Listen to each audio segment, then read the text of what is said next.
Hello नमस्कार दोस्तों, मैं अमोल कास्तार आपके साथ एक वन शॉट रिवीजन वीडियो लेके जुड़ चुका हूं। That is question number 3 case study based question. कौन से सब्जेक्ट का है सर? ओसीएम का है। तो इसमें हम कैसे पढ़ने वाले? सबसे पहली बात तो आप लोगों को बता दूं दोस्तों कि आप लोगों को जो सेपरेट पढ़ाई करनी पड़ती है केस स्टडी बेस्ड क्वेश्चन, आप कितना भी चैप्टर पढ़ लीजिए, लेकिन जब तक आप इसे सेपरेट टाइम नहीं देते तब तक ये क्वेश्चन अच्छी तरीके से नहीं हो पाता। सो इस पर्टिकुलर वीडियो में मैं ट्राई करूंगा कि आपके सारे वो क्वेश्चन जो टेक्स्ट बुक के नीचे दिए गए हैं वो कवर करवा के दूं। उसी के साथ आपको एक पीडीएफ मिलेगी जिसमें एक्स्ट्रा क्वेश्चन भी रहेंगे। इफ यू वांट आप वो क्वेश्चन भी कर सकते हो। इस लेक्चर का पर्पस क्या है? तो इस लेक्चर में मैं आप लोगों को ये जो पीछे टेबल दिख रहा है, इस टेबल में क्या एनालिसिस किया हुआ है सर, तो आप लोगों को क्वेश्चन नंबर जो 3 आ रहा है दोस्तों, ठीक है, वो क्वेश्चन नंबर 3 क्या होता है? केस स्टडी बेस्ड क्वेश्चन होता है, राइट। 6 मार्क्स के लिए कोई भी 2 क्वेश्चन आपको लिखने होते हैं 3 में से। आपके टेक्स्ट बुक में जितने चैप्टर्स है 1 से लेके 8, हर टेक्स्ट बुक के हर चैप्टर के नीचे एक्सरसाइज क्वेश्चन दिए हुए हैं। उस एक्सरसाइज क्वेश्चन में हर चैप्टर के नीचे कितने केस स्टडी बेस्ड क्वेश्चन है उन सबका कैलकुलेशन हमने किया, तो टोटल 19 क्वेश्चन है दोस्तों। इस पर्टिकुलर लेक्चर में मैं सब डिस्कस करने वाला हूं विद आंसर। और जिस नोट से मैं डिस्कस करने वाला हूं अपने टेलीग्राम चैनल और मोबाइल ऐप पे मैं वो शेयर भी कर दूंगा, जिसमें एक्स्ट्रा क्वेश्चंस भी रहेंगे। तो आपके मन में अगर सवाल हो कि सर हमें वो एक्स्ट्रा करने हैं क्या, तो देखो बेटा, पहले तो अभी तक का जो ट्रेंड देखा है कि टेक्स्ट बुक से ही सवाल आता है और आपके पेपर में भी वही से आएगा, तो उतना मैं आपको करवा के दे रहा हूं। If you want extra time बच रहा है तो आप वन टाइम रीड कर सकते हो। चलो, बिना समय गवाए दोस्तों, हमारे इस one shot video question number 3 case study based question जो आपका खत्म हो जाएगा पूरा का पूरा एक मेरा लेक्चर देखने से, तो शुरुआत करते हैं उसकी। लेकिन उससे पहले मैं आपको एक चीज कह दूं, अगर आपको चाहिए कि सर हमें पूरे के पूरे चैप्टर्स आपके अच्छे से करने हैं, तो अपने एप्लीकेशन पे जो भी अभी मैंने जो डिस्काउंट दिया हुआ है 499, सिर्फ 500 रुपए के अंदर सर, जिसमें आप एक पिज्जा वगैरह खाते होगे, उससे कम प्राइस में दोस्तों आपको पूरा का पूरा कोर्स मिल रहा है। डेफिनेटली आप बाय कर सकते हो इफ यू वांट। जाइए जरूर खरीदिए उसे, फायदा लीजिए, क्योंकि ये बहुत बड़ा डिस्काउंट है और वो कंटेंट है जो देख के बच्चों ने 99 मार्क्स भी लाए हुए हैं। ठीक है, चलो। तो सर हम चैप्टर नंबर 8 से शुरुआत करेंगे। देखिए क्या कह रहा हूं मैं, बहुत शांति से। आप लोगों को सारी चीजें समझेगी बेटा, ट्रस्ट में। लेकिन आपको उससे पहले एक भरोसा आपको खुद के लिए, मतलब एक स्टेटमेंट बोलना होगा कि सर हम पूरा ध्यान देंगे करके, है ना, और आपके साथ ही सारी चीजें कंप्लीट कर लेंगे और हमारा 6 मार्क्स का टेंशन रिड्यूस हो जाएगा। आप सब लोग रेडी हो? यस और नो? यस। कैसे जाने वाले? रिवर्स सीक्वेंस में। कोई चैप्टर नंबर 8, फिर 7, फिर 6, फिर 5, 4, ऐसे करके हम लास्ट से लेके फर्स्ट तक जाएंगे, क्योंकि बहुत बच्चों ने पहले कुछ क्वेश्चन किए होते हैं। चलो दोस्तों, सबसे पहला सवाल, आप लोग अपनी टेक्स्ट बुक निकाल लीजिए फटाफट से और लास्ट चैप्टर पे जाइए, एक्सरसाइज क्वेश्चन देखिए और मैं क्या बोल रहा हूं, कैसे आंसर लिखना है, देखो वो कंप्लीट कर लीजिए। दोस्तों, क्वेश्चन नंबर 1, ये सवाल है, mister x purchase goods from nearest shop. ठीक है, मिस्टर एक्स घर से बाहर निकले, उनके घर के बाहर ही कोई नया नजदीक का शॉप था, वहां से उन्होंने कुछ गुड्स परचेस किए। ठीक है। Mister Y purchase mobile from Tokyo, भाई साहब ने इंडिया के बाहर से मोबाइल मंगवाया, भाई ने। ठीक है। एंड मिस्टर जेड, नंदुरबार हो सकता है वो, शायद से Nandurbar, purchase electronic goods from Delhi. तो एक सिटी, एक स्टेट के, एक सिटी के बंदे ने दूसरे स्टेट से गुड्स खरीदे इंडिया में ही, लेकिन तो क्या सवाल है? देखो कितना सिंपल है, लेकिन एक बार पढ़ना बहुत जरूरी है। 3 मार्क्स का सवाल, एक एक मार्क्स आपको मिल जाएगा। पहला सवाल था, from which types of market does mister x purchase. देखो एक्स ही आ रहा, एक्स ने तो नियरेस्ट शॉप से ही परचेस किया था, और आपको 1 मार्क्स के लिए पूछा था कि कौन से टाइप के मार्केट में से इस भाई साहब ने गुड्स खरीदे। तो आंसर क्या है दोस्तों? बस आपको आंसर में लिखना है mister x purchase from local market, तो आपका लोकल मार्केट ये आंसर था, 1 मार्क्स आपका हो गया। दूसरा sir, name the types of market from where Y deals. अब देखो भाई ने कहां से मोबाइल खरीदा था बेटा? टोक्यो से, और आपको टाइप्स ऑफ मार्केट का कंसेप्ट पूछा हुआ है इसमें।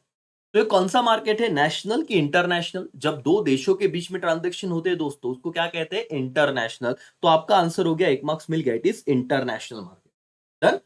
तीसरा सवाल इस चैप्टर का है बेटा, state the types of market from where mister Z purchase the goods. अब बोला कि जेड ने कहां से खरीदा था? वो रहता है एक सिटी में और इंडिया से ही दिल्ली में खरीदा है, तो भारत में ही ट्रांजेक्शन है। हाँ, लेकिन लोकल तो नहीं बोल सकते। एक सिटी, एक स्टेट दूसरे स्टेट में से खरीद रहा है, एक व्यक्ति जो एक स्टेट में रह रहा है दूसरे स्टेट में से गुड्स खरीद रहा है, तो ये क्या हो गया? National market. कौन सा मार्केट बेटा? National market. That's all. Done sir, वापस पढ़ने की भी जरूरत नहीं और टेंशन खत्म। चैप्टर नंबर 8 में टोटल 2 सवाल है, 2 में से हमने एक कर लिया। बताइए दोस्तों, क्या ये क्वेश्चन बाद में देखने की भी जरूरत है? नहीं सर। जो बहुत नियरेस्ट शॉप से खरीद रहा है उसे क्या कहते हैं? Local market. जो आउट ऑफ इंडिया खरीद रहा है सर, उसे कहते हैं इंटरनेशनल मार्केट। और जो इंडिया के बीच में ट्रांजेक्शन हो रहा है ना, तो उसे कहेंगे नेशनल मार्केट। कि इंडिया में ये एक स्टेट दूसरे स्टेट से खरीद रहा है, डन, खत्म। ओके सर, आगे बढ़ते हैं। सर अभी ये क्या है ना, ये जो एक्स्ट्रा क्वेश्चन है, मैंने कहा था आपको कि ये टेक्स्ट बुक का नहीं है। जो टेक्स्ट बुक का सवाल है दोस्तों, यहाँ पे ऐसे टी दिखेगा आपको। ये मैं आपको पीडीएफ शेयर कर दूंगा। बहुत ही सिंपल सिंपल क्वेश्चन है, ठीक है। ये करने की वैसे जरूरत नहीं है आपको, सिर्फ टेक्स्ट बुक के ही सवाल करने हैं इस पर्टिकुलर लेक्चर में, लेकिन आप एक्स्ट्रा रीड कर सकते हो। चलो यहाँ पे ध्यान दो, ये दूसरा सवाल है। अब ये सवाल क्यों दिया, बहुत बड़ा डाउट है, लेकिन एक बार कर लेते हैं सर। वैसे आना तो चाहिए नहीं था, बट ठीक है। सवाल नंबर 2 और लास्ट क्वेश्चन है चैप्टर नंबर 8 का। Mister x deal in import and export. ये पता है ना बेटा, इंपोर्ट एक्सपोर्ट क्या होता है एवरीवन? हाँ सर। इंपोर्ट मतलब बाहर की कंट्री से गुड्स इंडिया में लेके आना, और एक्सपोर्ट मतलब क्या, हमारे कंट्री से गुड्स बाहर भेजना। This is import and export. तो एक्स नाम का बंदा था जो इंपोर्ट और एक्सपोर्ट बिजनेस में डील कर रहा था। So he needs different foreign currency. तो उसे अलग अलग प्रकार के, जैसे अगर वो इंडिया में डील कर रहा है तो रुपीज से काम बन जाएगा। लेकिन अगर वो जापान में डील कर रहा है तो उसे एन में पैसा लगेगा, है ना। डॉलर्स में लगेगा कोई दूसरी कंट्री का, तो उसे डिफरेंट करेंसीज लग रहे थे अलग अलग कंट्री के। For the expansion of his business he borrow money from bank. ठीक है, तो उन्होंने बोला कि एक्सपांड करना था बिजनेस, तो उन्होंने बैंक से पैसा ले लिया। ठीक है sir. He invest the fund in equity share. Okay, और बोले बोरो करके उन्होंने पैसा कहां पे डाल दिया? इक्विटी शेयर्स में इन्वेस्टमेंट कर दिया, इक्विटी शेयर्स में। ओके सर, ठीक है, कोई दिक्कत नहीं थी। चैप्टर तो मेरे को ऐसा लग रहा है कि इकोनॉमिक्स का चैप्टर नंबर 8 है या एसपी का है, लेकिन ये चैप्टर नंबर 8 ओसी में ही दिया हुआ है। चलो क्या सवाल है? Name the market from where mister X borrow money. इसे आईएमपी कर लेना बेटा, क्योंकि ये क्वेश्चन अगर आ गया ना तो यूजुअली बच्चों को कंफ्यूजन हो जाएगा कि ओसी में कहां पे आ गया मार्केट। उन्होंने कहा कि बताइए कि एक्स ने कौन से मार्केट में से मनी बोरो किया रहेगा, तो आंसर ये रहा बेटा, mister X money from which market? Capital market. Okay, दूसरा, name the market where mister X invest his fund. उसने कहां पे इन्वेस्ट किया था बेटा? Equity share. तो कौन सा मार्केट हो गया वो? सेबी द्वारा रेगुलेटेड है क्या? Answer is yes. तो answer is mister X invest his fund in regulated market. अब आप टाइप्स ऑफ मार्केट पढ़ोगे ना बेटा, तो वहां पे एक टाइप्स होगा, देखो, रेगुलेटेड और अनरेगुलेटेड। और रेगुलेटेड मार्केट में स्टॉक एक्सचेंज की बात है। तो बंदा अगर शेयर मार्केट में इन्वेस्ट कर रहा है जो सेबी द्वारा रेगुलेटेड है, इसीलिए उन्होंने अगर दूसरा सवाल पूछा कि नाम बताइए जहां पे मिस्टर एक्स इन्वेस्ट कर रहा है, वो कौन सा मार्केट है, तो आपको लिखना था रेगुलेटेड मार्केट। रेगुलेशन जहां पे है ना, कंट्रोल जहां पे है, रेगुलेशन जहां पे, रेगुलेटेड मार्केट। कौन रेगुलेट करता है दोस्तों? सेबी। ठीक है, okay. Which type of currency is required in international market? ये इतना फालतू सा सवाल है ना दोस्तों, मतलब इसलिए मैंने कहा एक बार पढ़िए। उन्होंने कहा अगर आपको इंटरनेशनल मार्केट में डील करना है तो कौन सा करेंसी लगेगा? सिंपल सा आंसर था दोस्तों, इट इज फॉरेन करेंसी। तो foreign currency is required for international market, that's all, done हो गया सर। तो यहाँ पे देखो, सिर्फ पहला जवाब आपको ध्यान में रखना था।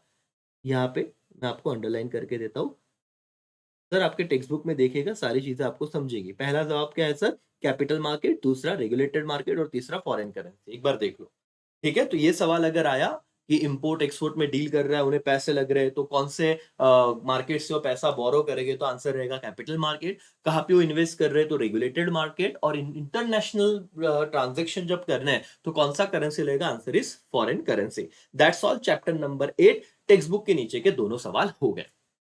अपने टेक्स्ट बुक में जाइए और ये ऐसे कीजिए, सिर्फ पढ़ने के लिए मत पढ़ो यार, है ना। आप जाइए, तुरंत टेक्स्ट बुक में जाइए और एक काम कीजिए दोस्तों, आप लोग उधर टिक कर दो कि 2 सवाल हो गए। एक बार पढ़ लो, चलो ये एक्टिविटी तुरंत करनी है, तो आपको एक फील आएगा, हाँ सर, मतलब वन शॉट वीडियो में भले 1 घंटे का वीडियो, लेकिन हमारे 6 मार्क्स डन।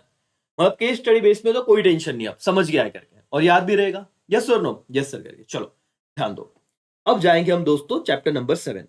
अब चैप्टर नंबर 7 पे जाने से पहले मैं आपको उसका नाम अगर बता दूं बेटा, चैप्टर नंबर 7 का नाम क्या है? Consumer protection.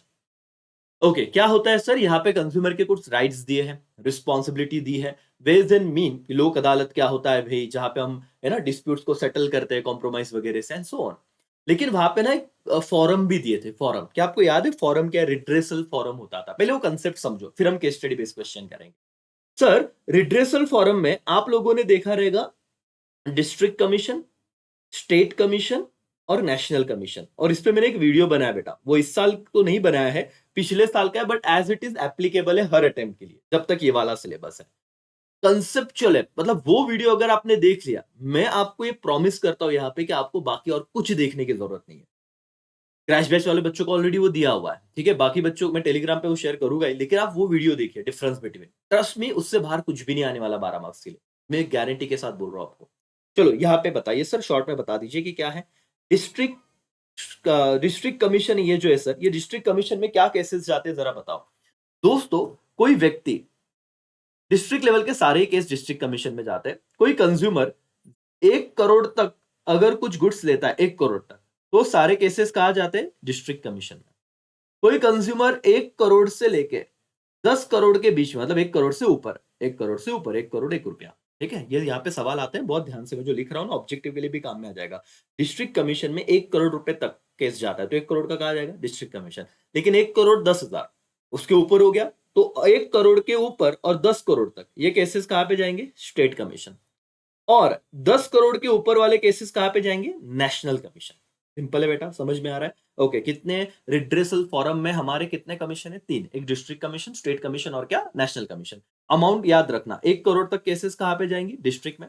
1 करोड़ से ऊपर और 10 करोड़ तक स्टेट, और 10 करोड़ के ऊपर क्या होगा, नेशनल। इतना क्लियर है, यस। ओके, अगर मैं डिस्ट्रिक्ट कमीशन से केस हार गया और मुझे अपील करना है, अपील मतलब क्या, मुझे इनका डिसीजन नहीं पसंद, एज अ कंज्यूमर मुझे लगता है मेरे साथ अन्याय हुआ है, तो मुझे उनके रिजल्ट को, उनके जो जजमेंट है उसको अगर मुझे है ना कि अपील करना है, उसके अगेंस्ट मुझे अगर किसी से तकरार करनी है, तो मैं डिस्ट्रिक्ट कमीशन के डिसीजन के अगेंस्ट कहां पे जा सकता, स्टेट कमीशन।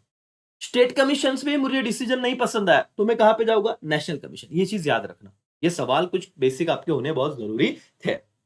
अब पहला केस स्टडी बेस्ड क्वेश्चन ये रहा। ओके, चलो पहले केस को समझो। Mister Ashok visited shop to buy pair of shoes for ₹700। ठीक है, 700 के शूज खरीदने वो गया था। The salesman force him to buy pair of bigger size shoes of ordinary company by claiming the size would be suitable to him. वो बंदा जा रहा है शूज खरीदने, लेकिन दुकानदार बोल रहा है भाई साहब आप ले लो ना ये चीज, मैं बोल रहा आपको पसंद आएगा, अरे एकदम भारी कंपनी है, नई कंपनी तो क्या हुआ, मेरी गारंटी पे लेके जाओ। हम इतने साल से बिजनेस कर रहे सर, कस्टमर के पैर देख के पहचान लेते कि कौन से साइज का शूज आएगा। चिपका दिया भाई को, कुछ बोलने ही नहीं दिया, ठीक है। आफ्टर रीचिंग होम, भाई लेके तो चला गया। He discover that shoes are still too big for him. बहुत बड़े शूज थे, पैर डाल रहा, चल नहीं आ रहा, पैर बाहर निकल जा रहा है। He complain about the shoes to the shopkeeper. वो गया वहां पे, बोला साहब क्या तुमने मजाक कर दिया यार, है ना, घर वाले हंस रहे हैं मेरे पे, ऐसे कैसे लेके आया। इट वॉज क्या बेटा, denied by the shopkeeper to replace the shoes despite the availability of stock. और शॉपकीपर के पास स्टॉक तो था, लेकिन उसने डिनाई मतलब मना कर दिया कि हम आपको बदल के नहीं देंगे। ये केस थोड़ा बड़ा है, लेकिन जनरल केस है, कोई दिक्कत नहीं है। चैप्टर नंबर 7 से आएगा, सेम चीजें आएगी। क्या पूछा जाएगा, पहला सवाल आपको 1 मार्क्स के लिए, विच राइट हैज बीन वायलेटेड। कौन से अधिकार को तोड़ा गया है। आपको कंज्यूमर के राइट पता होना चाहिए, राइट टू चूज, है ना, right to safety, right to redressal, है ना, राइट टू क्या बेटा, राइट टू बी हर्ड, ये सारी बातें। तो देखिए कौन सा अधिकार यहाँ पे टूटा हुआ है। In the above case mister Ashok's right to choose and right to redress has been violated. तो आप लोग एक लिखोगे तो भी चलेगा, राइट टू चूज तो डेफिनेटली वायलेट हुआ है ना, मतलब वो टूट, मतलब वो उसको आपने ब्रेक किया हुआ है, कस्टमर को आपने चॉइस दिया ही नहीं, एक याद रह गया तो भी चलेगा। राइट टू रिड्रेसल, वो जा रहा है लेकिन उसकी तकरार सुननी नहीं जा रही है, स्टॉक होने के बावजूद उसको चीजें रिप्लेस नहीं हो रही, तो ये 2 राइट आप यहाँ पे लिख सकते हो। बोलो कौन सा अधिकार नहीं यहाँ पे उसको मिला, या कौन से अधिकार को तोड़ा गया। दोस्तों एकदम सिंपल है, राइट टू चूज ये याद आएगा, यस, और राइट टू रिड्रेसल याद आए तो लिख देना। दूसरा सवाल दोस्तों, मेरी आवाज यहां तक आ रही है आप सबको, जस्ट और नो। आप लोग देखिए, थोड़ा पेशेंस रखोगे, 6 मार्क्स का सवाल। आप 1 घंटा बैठिए, जब जब आपको लग रहा है कि सर अभी मैं थोड़ा बाकी में चीजें नहीं पढ़ सकता हूं, तब ये लेक्चर आप देखिए, और आप लोग फील करोगे कि हाँ पढ़ाई ऐसे तो हो रही है, चलो अच्छी बात है। और होता है कुछ टाइम ऐसे आता है जब खुद पढ़ाई नहीं होती, अपने सारे दोस्तों के साथ शेयर कर दो, है ना, इतना आप कर सकते हो। ठीक है, चलो आगे बढ़ते हैं। दूसरा सवाल, comment on the right which has been violated. अब देखो बेटा कौन सा राइट वायलेट हुआ था, तो यहां पे हम देखते हैं। According to right to choose, consumer should be given full freedom to select an article as per his requirement. तो अब ये राइट टू चूज की बात कर रहे हैं, ठीक है ना, कि और उसको ज्यादा एक्सप्लेन कर रहे हैं। ऊपर तो सिर्फ उन्होंने नाम दिया था right to choose, second point में उसे एक्सप्लेन भी कर रहे हैं। According to right to choose, consumer का ये अधिकार है, उसे फुल फ्रीडम मिलना चाहिए to select an article as per his requirement, कि उसके रिक्वायरमेंट के हिसाब से आर्टिकल को सिलेक्ट करे। लाइकिंग एंड परचेसिंग कैपेसिटी, तो तीन बातें थे, उसको जो पसंद आ रहा है, उसकी जो पसंद है करके, उसका जो परचेसिंग कैपेसिटी है। ऐसा नहीं कि 1,000 रुपए का बजट लेके आ रहा है, आप 5,000 की चीज चिपका रहे, नहीं सर। The right to redress enable the consumer to demand repair और रिप्लेसमेंट और compensate for defective product and for क्या बेटा, पुअर सर्विसेज। तो दोस्तों आप जरा ध्यान से समझिए, टेक्स्ट बुक का ही सवाल है, बहुत बच्चे इसे छोड़ते हैं, छोड़ो मत यार। आप लोगों ने पहला स्टेप तो पार कर लिया। क्या स्टेप था? आराम से पढ़ेंगे, कोई घाई नहीं, ऐसा नहीं कि भाई फटाफट फटाफट बता दिया और आप लेक्चर देखने के बाद बोले अरे यार लेक्चर तो देखा बट समझा ही नहीं। समझ लो, कोई दिक्कत नहीं, एक साथ आपके 6 मार्क्स डन हो जाएंगे आज। Which right has been violated, तो आपने कहा राइट टू चूज और राइट टू रिड्रेस, ठीक है। Okay, comment on the right which has been violated, तो ये क्वेश्चन समझा कि जो राइट ऊपर टूट गए हैं, ब्रेक हो गए, बताओ उस पर कमेंट करो, उसका उसका मतलब क्या होता है। और यहाँ पे बच्चा फंस गया जो रट के जाएगा, एटलीस्ट ये तो याद रखो, और ये बहुत अच्छा सवाल है। तो आपने कहा राइट टू चूज में ये होता है sir, according to right to choose consumer should given full freedom to select article as per his requirement, his liking and his purchasing capacity, उसके हिसाब से उसको अधिकार होता है, होता है right to choose. Right to redressal का मतलब क्या है दोस्तों, ये लिखते नहीं आता आपको, समझो। Right to redressal enable the consumer, consumer को अधिकार देता है कि वो डिमांड करे उस सेलर से कि वो अगर गुड्स अच्छा नहीं है तो उसे रिपेयर करके दे, उसे रिप्लेस करके दे, और कंपेंसेशन मतलब धोखा हुआ है तो उसकी भरपाई करके दे अगर वो डैमेज है तो, for defective product and not and what बेटा, poor services. Defective product and poor services के लिए कंपेंसेशन दे, उसको रिपेयर करके दे, रिप्लेस करके दे, एंड सो ऑन। डन मालिक, यहां तक क्लियर है? दो क्वेश्चन हो गए। Yes sir. तीसरा सवाल, where can mister Ashok file complaint. अब देखो तीसरा सवाल ये रिड्रेसल फॉरम से रिलेटेड पूछा है। मैंने आपको कहा था ना कितने के गुड्स खरीदे थे, कुछ यहाँ पे अमाउंट दिए 700 रुपया, 1 करोड़ से कम है बेटा, हाँ। तो कहां पे कंप्लेंट फाइल करेंगे बोलो तो, mister Ashok can file complaint with district commission, आ गया, since the value of goods is less than 1 crore, या आप लिखो अप टू 1 करोड़, ऐसे लिखा तो भी चलेगा, ठीक है।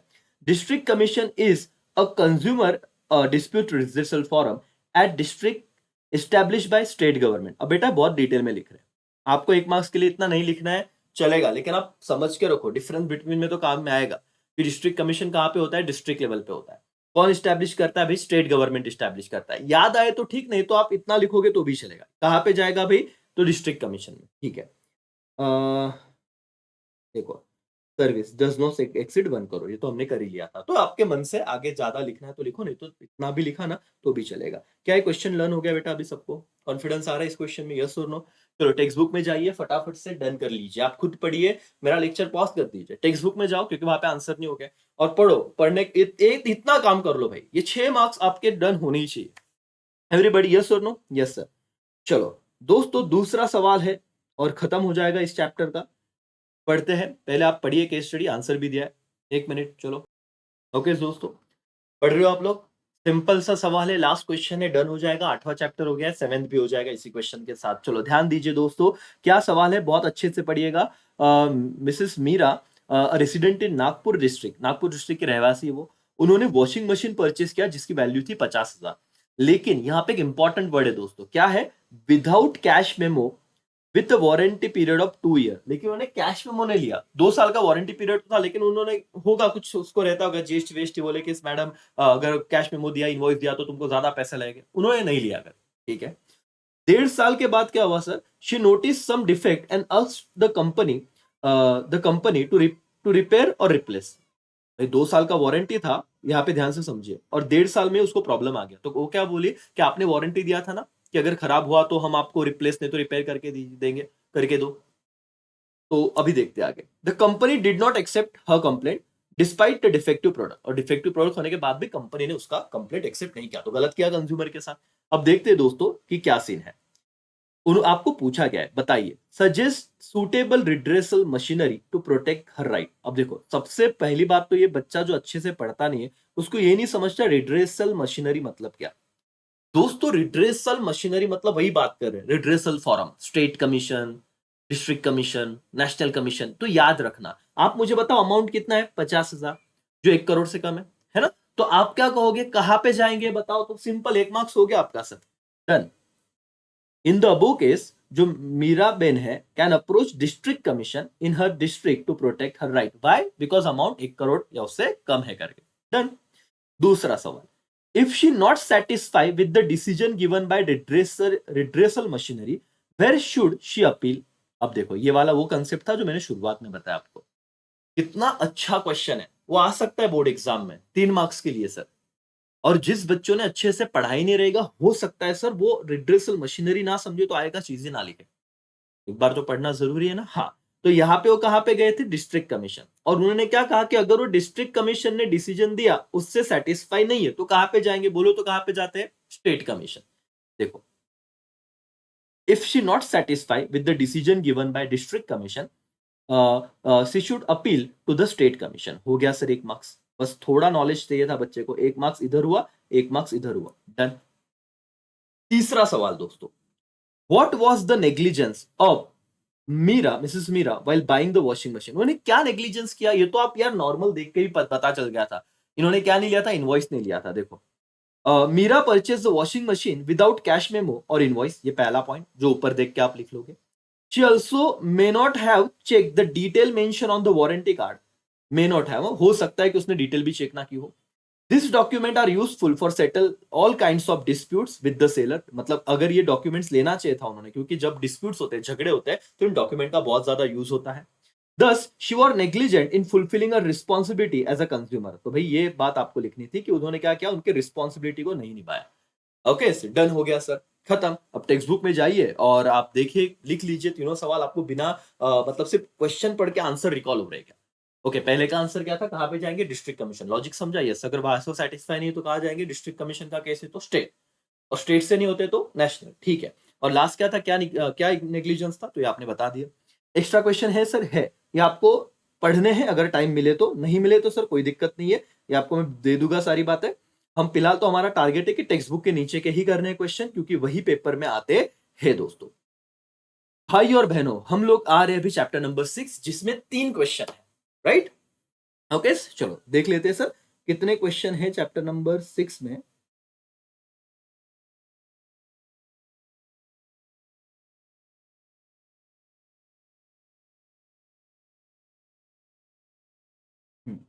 चैप्टर नंबर 6 में टोटल 3 क्वेश्चन। ये देखो, ये बहुत अच्छा मैंने बना के रखा है दोस्तों, जिसमें आपको भी हेल्प होती है बहुत बार पढ़ने को। ये 3 क्वेश्चन हम करेंगे और देखो धीरे धीरे टोटल कम होती जाएगी। एक लेक्चर में आपको वन शॉट चाहिए था तो इसलिए मैं बना रहा हूँ। बड़ा लेक्चर हो रहा है, लेकिन यहाँ पे हम थोड़े ब्रेक्स भी लेंगे। आपको भी लगता है थोड़ा ब्रेक लेना है, लो। लेकिन एक लेक्चर में वन शॉट आपके 6 मार्क्स डन। आप 1.5 की स्पीड पे देखोगे तो भी चलेगा। यस और नो मालिक? यस सर करके। चलो, यहाँ पे हम लोग थोड़ा एक मतलब आप 2 मिनट का ब्रेक लीजिए, हम फिर चैप्टर नंबर 6 कर लेते हैं। तो ये 3 चैप्टर हमारे हो जाएंगे। फिर जैसे ही ये वाला चैप्टर हुआ सर, और 3 क्वेश्चन, 6 क्वेश्चन हमें करने इजीली, फटाफट हो जाएंगे करके। डन। आप लोगों के 50% चैप्टर के केस स्टडी बेस्ड क्वेश्चन तो डन, टेक्स्ट बुक के नीचे से, और वही आते हैं करके। चलो दोस्तों, तो यहाँ पे आप ये पढ़ना शुरू कीजिए, है ना। तब तक मैं छोटा सा पानी पीने का ब्रेक लेता हूँ। ओके, और आप लोग ये पढ़िए, आप ब्रेक मत लीजिए, और आपको ब्रेक समझेगा भी नहीं। चलो, ओके दोस्तों, तो क्या आप लोगों ने छोटा सा ब्रेक ले लिया? ठीक है। थोड़ा पॉज कर दीजिएगा लेक्चर को, ताकि आप लोग पहले 2 चैप्टर टेक्स्ट बुक में से कीजिए, तो आपको ना वो पूरा ऐसे बोर्डम नहीं होगा। हाँ, लेक्चर मुझे बड़ा बनाना पड़ेगा सर, क्योंकि टुकड़ों टुकड़ों में तो आपसे हो नहीं रहा। चलो, ये जो चैप्टर है सर, ये क्यों इंपॉर्टेंट हो जाता है दोस्तों? कोई भी टीचर इंक्लूडिंग मी, हम आपको क्या कहते हैं कि चैप्टर नंबर 1 तो अच्छे से कीजिएगा ही, लेकिन उसके अलावा chapter number 4, chapter number 7, chapter number 8, ये कुछ ऐसे चैप्टर है, और चैप्टर नंबर 2 जो आपको 80 मार्क का पेपर कंप्लीट करवा देते हैं। लेकिन मेरे भाई और बहनों, आप जब 6 नंबर का चैप्टर ऑप्शन को डालते हो तो आप लोग बहुत बड़ा रिस्क लेते हो, क्योंकि अगर ये क्वेश्चन आ गए तो आप लोग हाथ के 3 मार्क्स गला दोगे। वो बात अलग है कि आपको 3 क्वेश्चन होते हैं, है ना, 3 में से कोई 2 लिखने, लेकिन हम रिस्क लेंगे ही नहीं, हम सब कुछ कर लेंगे, ताकि इसके बदौलत आपको कोई और थोड़ा छोटा मोटा क्वेश्चन लिखता है तो भी चल जाएगा। चलो दोस्तों, पहला सवाल हम देख लेते हैं चैप्टर नंबर 6। 3 ही क्वेश्चन करने हैं दोस्तों, तो पेशेंस रखिएगा। आप बहुत अच्छे से पढ़ रहे हो दोस्तों, और ट्रस्ट मी, आप बहुत अच्छे से मार्क्स लाके पास भी हो जाओगे। अपने आप पे भरोसा रखो, और 6 मार्क्स तो आपके फिक्स है। चलो, Yashwant company limited providing facility for their female staff like day care centre for kids and work from home facility. अब देखो बेटा, फीमेल स्टाफ के लिए ये सुविधाएं देना बहुत जरूरी है, क्योंकि बहुत सारे कंपनी में फीमेल स्टाफ होते ही है। और दूसरी बात कि आफ्टर मैरिज जो एक प्रोसीजर है, मतलब जब वो प्रेग्नेंट होते हैं या फिर जब उन्हें कि वो उस प्रोसेस से जाते हैं 9 महीने बाद, जब कि कोई उन्हें बेबी होता है, तो उसके बाद वो डे केयर फैसिलिटी देना या फिर वर्क फ्रॉम होम का फैसिलिटी देना, ये बहुत जरूरी है और ये कंपनी ये कर भी रही है, अच्छी बात है sir. Even management take their suggestion while taking the decision through they are member of trade union. अभी ट्रेड यूनियन क्या होती है पता है दोस्तों? बहुत सारे वर्कर्स अपने अपना यूनिटी होता है, उनका उनका एक यूनिटी होता है, उनका एक लीडर भी होता है ना? तो कोई भी वो यूनियन होना बहुत जरूरी है, क्योंकि वो अगर रहा ना तो उनके साथ कोई अत्याचार नहीं कर सकता, है ना? टाइम पे उन्हें बोनस देना, टाइम पे पगार देना, एम्प्लॉय के साथ ज्यादा गलत चीज ना करना, है ना? ओवर टाइम करवाया जाए, ये चीजें नहीं होती, क्योंकि अगर एक के साथ गलत किया पूरा यूनियन सारे वर्कर धरने पे बैठ जाते हैं, बोले कुछ काम नहीं करने देंगे, ऐसे वाली बात है। तो वो वाला है ट्रेड यूनियन, मतलब ये कॉन्सेप्ट है उसका। एनीवेज, सवाल क्या थे देखते हैं, 3 मार्क्स के। सबका ध्यान यहाँ पे, यस और नो? हाँ सर कर, अच्छा पढ़ रहे हो, ध्यान दो। By doing this, they are following social responsibility. Okay, by doing this, they are following social responsibility towards which interest group? अब देखो सवाल एकदम सिंपल था, उन्होंने कहा ये कर रहे अच्छा कर रहे, लेकिन ये करके वो कौन से ग्रुप के लिए सोशल रिस्पॉन्सिबिलिटी को फॉलो कर रहे हैं? अगर ये चैप्टर पढ़ा रहेगा आपने तो अलग अलग ग्रुप के प्रति ऑर्गेनाइजेशन का रिस्पॉन्सिबिलिटी देखा आपने, सोशल रिस्पॉन्सिबिलिटी, वो सोसाइटी हो, वो एम्प्लॉय हो, वो आपके इन्वेस्टर हो एंड सो ऑन। तो आपको सवाल ये पूछा कि कौन से ग्रुप के लिए अच्छा काम किया, देखिए लिखना कैसे answer. Yashwant and company limited is following social responsibility towards, खत्म सर, एम्प्लॉइज, ब्रैकेट में फीमेल लिख देना, through provision of day care centre for kids and work from home facility. Done हो गया सर, 1 मार्क्स खत्म। हाँ, क्यों छोड़ के जा रहे हो भाई? देख लो एक बार कि आपको क्लियर दिख रहा है वो फीमेल एम्प्लॉय के लिए बात चल रहा है, तो कौन से वर्क ग्रुप ये नहीं समझता ना आपको सवाल में, कौन सा इंटरेस्ट ग्रुप मतलब कौन, तो एम्प्लॉय लिख दो टेक्स्ट बुक में, क्या बेटा, एम्प्लॉय। दूसरा सवाल, what values they are presenting. अब ये पढ़ के नहीं गए तो कैसे लिख पाओगे, लेकिन बहुत सिंपल है, देखो बेटा, the values like compassion cooperation are presented in this situation. लोगों के प्रति में कोऑपरेट करना है ना? कंपेशन मतलब क्या सर? हम लोगों को उनके भावनाओं को समझना है ना? थोड़ा मतलब यार अच्छे दिल से सोचना है कि यार ना दया दिखानी, ऐसे वाली बात है कि वो वाली बात है। द वैल्यू ऑफ क्या बेटा? Compassion and cooperation are presented in this situation. ये 2 वर्ड आप लिख देना, अगेन 1 मार्क्स हो गया आपका। Last, what kind of responsibility employer, employer मतलब कौन? जो मालिक है। एम्प्लॉयर मतलब कौन बेटा? जो मालिक है, एम्प्लॉय नहीं है। What kind of responsibility employer follow in the above case. ये बताओ सर, क्या रिस्पॉन्सिबिलिटी फॉलो की? और पढ़ के जाओगे तो टेंशन नहीं सर, 3 में से 3 मार्क्स मिल जाएंगे। The responsibility such as provision of good working condition and giving recognition to trade union are followed by the employer। ये कैसे समझा सर? क्योंकि उन्होंने क्या कहा कि जब ये डिसीजन लिया जा रहा था तो ट्रेड यूनियन से भी कम्युनिकेशन किया गया था, इसीलिए देखो giving recognition to trade union. ये पॉइंट समझा? ये क्यों आया? क्योंकि उधर केस स्टडी में क्या दिया था कि ट्रेड यूनियन को पूछा है, इसीलिए रिकॉग्निशन दिया ट्रेड यूनियन को, और गुड वर्किंग कंडीशन एम्प्लॉय के लिए, तो ये उन्होंने फॉलो किया, provision of good working condition and giving recognition to union. Done, समझा बेटा? एक बार टेक्स्ट बुक में जाइए और ये क्वेश्चन टिक कर दीजिए, बाकी कुछ क्वेश्चन करो या ना करो, ये चैप्टर में का ये क्वेश्चन तो होना ही चाहिए। डन। इंटरेस्ट ग्रुप क्या कहा? Employee. What values? Compassion and cooperation. फिर क्या एम्प्लॉयर ने क्या काइंड ऑफ रिस्पॉन्सिबिलिटी की? गुड वर्किंग कंडीशन और recognition to trade union. Done. दोस्तों, भाई और बहनों, दूसरा सवाल, बिल्कुल आप शांत हो जाइए, जहां पे आपको लग रहा मन भटक रहा है सर पॉज कीजिए, पानी पीजिए, लेकिन पूरा लेक्चर देखे जाइए, 6 मार्क्स आपके डन हो जाएंगे। सर और मैडम, क्या सवाल है? एक ऑर्गेनाइजेशन है मैन्युफैक्चरिंग जो पेंट मैन्युफैक्चर करती है, yes sir, paint manufacturing has been enjoying prominent market position, बहुत अच्छा नाम है उनका, since many year. It has been dumping its untreated poisonous waste on the river bank, which has created many health problem for nearby villages। बहुत बड़ा company, नाम बड़े और दर्शन छोटे सर, बहुत बड़े बड़े, बहुत सालों से उसका मार्केट में रेपुटेशन है, लेकिन वो क्या करती है? जो भी वेस्ट है, पॉइजनस मतलब जो जहरीले सारे जो चीजें रिसोर्सेस है उसके, जो वेस्टेड है, अनट्रीटेड मतलब जिसपे कोई ट्रीटमेंट नहीं किया गया, वैसे के वैसे उठाया, डंप कर दिया पानी में, और इससे बहुत ज्यादा प्रॉब्लम हो रहा है गांव वालों को। 3 सवाल 1-1 मार्क्स के लिए। पहला सवाल, which responsibility is neglected by the manufacturing organisation. बताइए कि मैन्युफैक्चरिंग ऑर्गेनाइजेशन द्वारा कौन सी रिस्पॉन्सिबिलिटी को नेग्लेक्ट किया गया? तो answer is the responsibility towards community. society in general, and protection of environment is neglected by manufacturing organization. ये दो वर्ड आपको लिखने थे बेटा कि कौन से, which responsibility towards community and protection of environment is neglected by manufacturing company. कि आप इन्वायरमेंट को भी प्रोटेक्ट नहीं कर रहे हो और आप सोसाइटी के प्रति भी कुछ रिस्पॉन्सिबिलिटी नहीं रख रहे हो। दूसरा सवाल, what kind of pollution they are doing. बेटा पानी में डाल रहे हैं ना, रिवर में डाल रहे हैं, तो कौन सा पॉल्यूशन हो गया, water pollution. Done, 1 marks done. इतना सिंपल है sir case study based question, लेकिन पढ़ा रहा तो आपको कॉन्फिडेंस रहेगा कि हाँ यार इधर तो हम डट के लड़के आएंगे।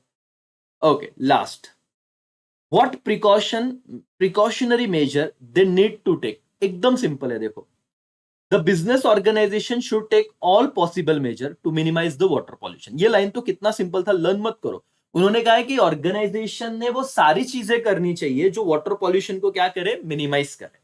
ओके, सच एज, जैसे कि treating the waste before releasing into water stream, reducing क्या बेटा pollutants एक्सेट्रा। कि आप ना उसके अंदर ट्रीटमेंट देना, मतलब क्या, कंपनी के अलग अलग कारखाने भी होते हैं, उसमें वो ना कोई केमिकल वगैरह यूज करके उनके अंदर का जो बहुत डेंजरस वाला पार्ट है वो हटा देते हैं और फिर वो रिवर में डालो तो कोई दिक्कत नहीं है। तो वो ट्रीटमेंट करो और उसके बाद बहाओ ताकि दिक्कत होगी नहीं करके। That's all, done. छोटा सा सवाल था आपको, लेकिन एक बार पढ़ना जरूरी था। देखो एक बार देख लो, विच रिस्पॉन्सिबिलिटी ने क्या बेटा नेग्लेक्ट किया है, तो टुवर्ड्स द कम्युनिटी, सोसाइटी, और क्या, प्रोटेक्शन ऑफ इन्वायरमेंट, ये दोनों नेग्लेक्ट कर दिया गया। व्हाट काइंड ऑफ पॉल्यूशन, तो वाटर पॉल्यूशन, ये तो 1 मार्क्स आपको आराम से मिल जाएगा। और तीसरा, उन्होंने क्या प्रिकॉशनरी मेजर लेने चाहिए, तो उन्होंने बहुत सारे अलग अलग मेजर लेने चाहिए ताकि वो ऐसे लिखो कि मिनिमाइज हो सके वाटर पॉल्यूशन, जैसे कि ट्रीटमेंट देना चाहिए वेस्ट को before releasing into the water. Done, खत्म। सिंपल था, यस और नो? Yes sir. चैप्टर छोड़ने से बेटर है सर कुछ तो करो। ये सवाल एज इट इज आ गया तो डरना मत। लास्ट सवाल है और चैप्टर नंबर 4 भी आप, सॉरी चैप्टर नंबर 6 भी आपका डन हो रहा है दोस्तों। क्या है, अ व्हीकल मैन्युफैक्चरिंग कंपनी, गाड़ियों को बना रही सर एक company, has adopted the following practices. और ये बहुत सिंपल सवाल है। पहला प्रैक्टिस क्या अडॉप्ट किया, पढ़िए आपके सामने। Only those component will be use by the company which are environment friendly. Wow sir क्या बात है, इन्होंने कुछ प्रैक्टिसेस फॉलो की और ये पहला प्रैक्टिस ये था, हम वही कंपोनेंट को यूज करेंगे जो इन्वायरमेंट फ्रेंडली हो गए। और सवाल क्या पूछा है, by doing this business organization okay follow social responsibility towards which interest group. अब समझ में आ रहा है क्या भाई, ये सब करके कौन से इंटरेस्ट ग्रुप के लिए सोसाइटी अच्छा काम कर रही है, क्यों अच्छे इन्वायरमेंट फ्रेंडली कंपोनेंट यूज कर रहे हैं। देखो, the business organisation follow social responsibility towards community और society in general by taking measures for protection of environment. तो इन्वायरमेंट को प्रोटेक्ट कर रही है तो सोसाइटी के प्रति ओवरऑल अच्छा काम कर रही है, क्योंकि उसको नुकसान नहीं होगा, मतलब सोसाइटी को कोई गलत चीज नहीं जाएगी। ठीक है, दूसरा बी, ये क्वेश्चन है, there will be discharge of harmful waste only after the proper treatment and pollution level of every vehicle will be maintained क्या बेटा, as per the international standard। ये तीनों केस उन्होंने फॉलो किया है, तो एक एक सवाल का हमने आंसर दे दिया। दूसरा सवाल क्या है, what kind of pollution do they want to avoid। कौन सा पॉल्यूशन वो अवॉइड करना चाहते हैं बताओ तो दोस्तों फटाफट। ये अपने क्लास का एड्रेस है, contact number if you want. ठीक है, चलो, the business organization want to avoid water and air pollution, बस इतना याद रखो।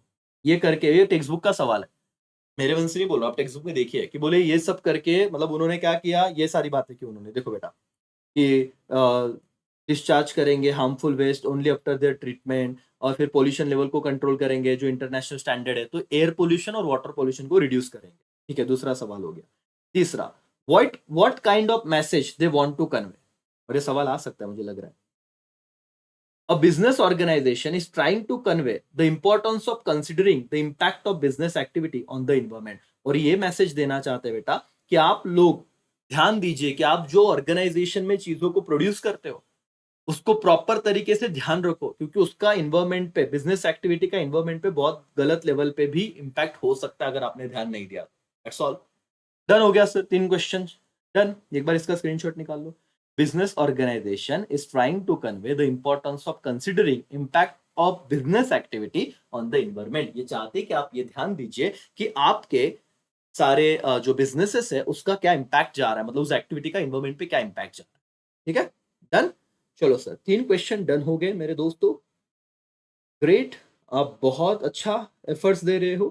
फिर बाकी के क्वेश्चन मैंने कहा एक्स्ट्रा है बेटा, तो उसका लोड मत लो, आपको सिर्फ वही क्वेश्चन करने हैं। अब हम आ रहे हैं चैप्टर 5 के 3 क्वेश्चन पे, और वो होने के बाद चैप्टर 4, 3, 2, 1 दैट्स ऑल, खत्म हो जाएगा। ठीक है, 1 मिनट पानी पीने का ब्रेक ले लीजिए और ब्रेक के दरमियान आपको लेक्चर कंटिन्यूस में देखना नहीं। हाँ, एग्जाम के पहले देख रहे हो तो ठीक है, फटाफट देख लो, लेकिन आपको थोड़ा टाइम है और आप इसको परफेक्शन पे लेके जाना चाहते हो तो आप खुद से रिवाइज कीजिए, बिना देखे टेक्स्ट बुक से पढ़िए और आप उसे देखिए करके।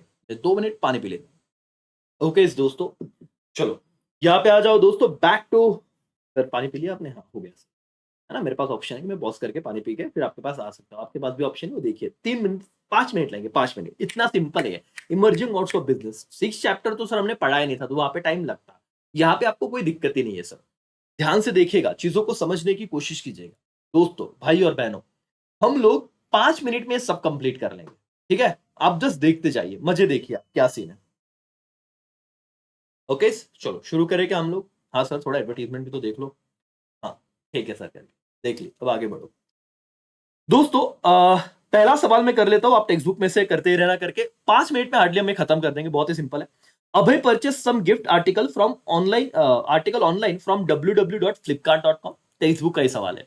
ठीक है, at the same time Sheetal purchase gift from ebay.com। अब ये ebay.com क्या बताए? ये OLX जैसा, अगर आपको OLX पता होगा तो, कि हम पुरानी चीज हमारे घर में जो बेचने हो फोटो खींच लेंगे और उसको वहां पे पोस्ट कर देंगे, जिसको खरीदना है वो कस्टमर खरीद के लेगा। तो कस्टमर टू कस्टमर, C2C मतलब क्या बेटा? Customer to customer. और B2C मतलब business to customer.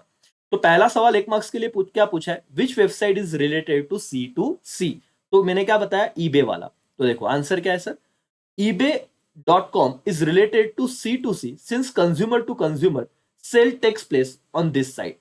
In the given case, Sheetal purchased gift from some other consumer through ebay.com. तो भाई सिंपल सी बात थी, ebay.com ये जो है ये OLX जैसा है जहां पे C2C ट्रांजेक्शन होता है। तो बात खत्म हो गई। यस, दूसरा सवाल, which website is related to B2C?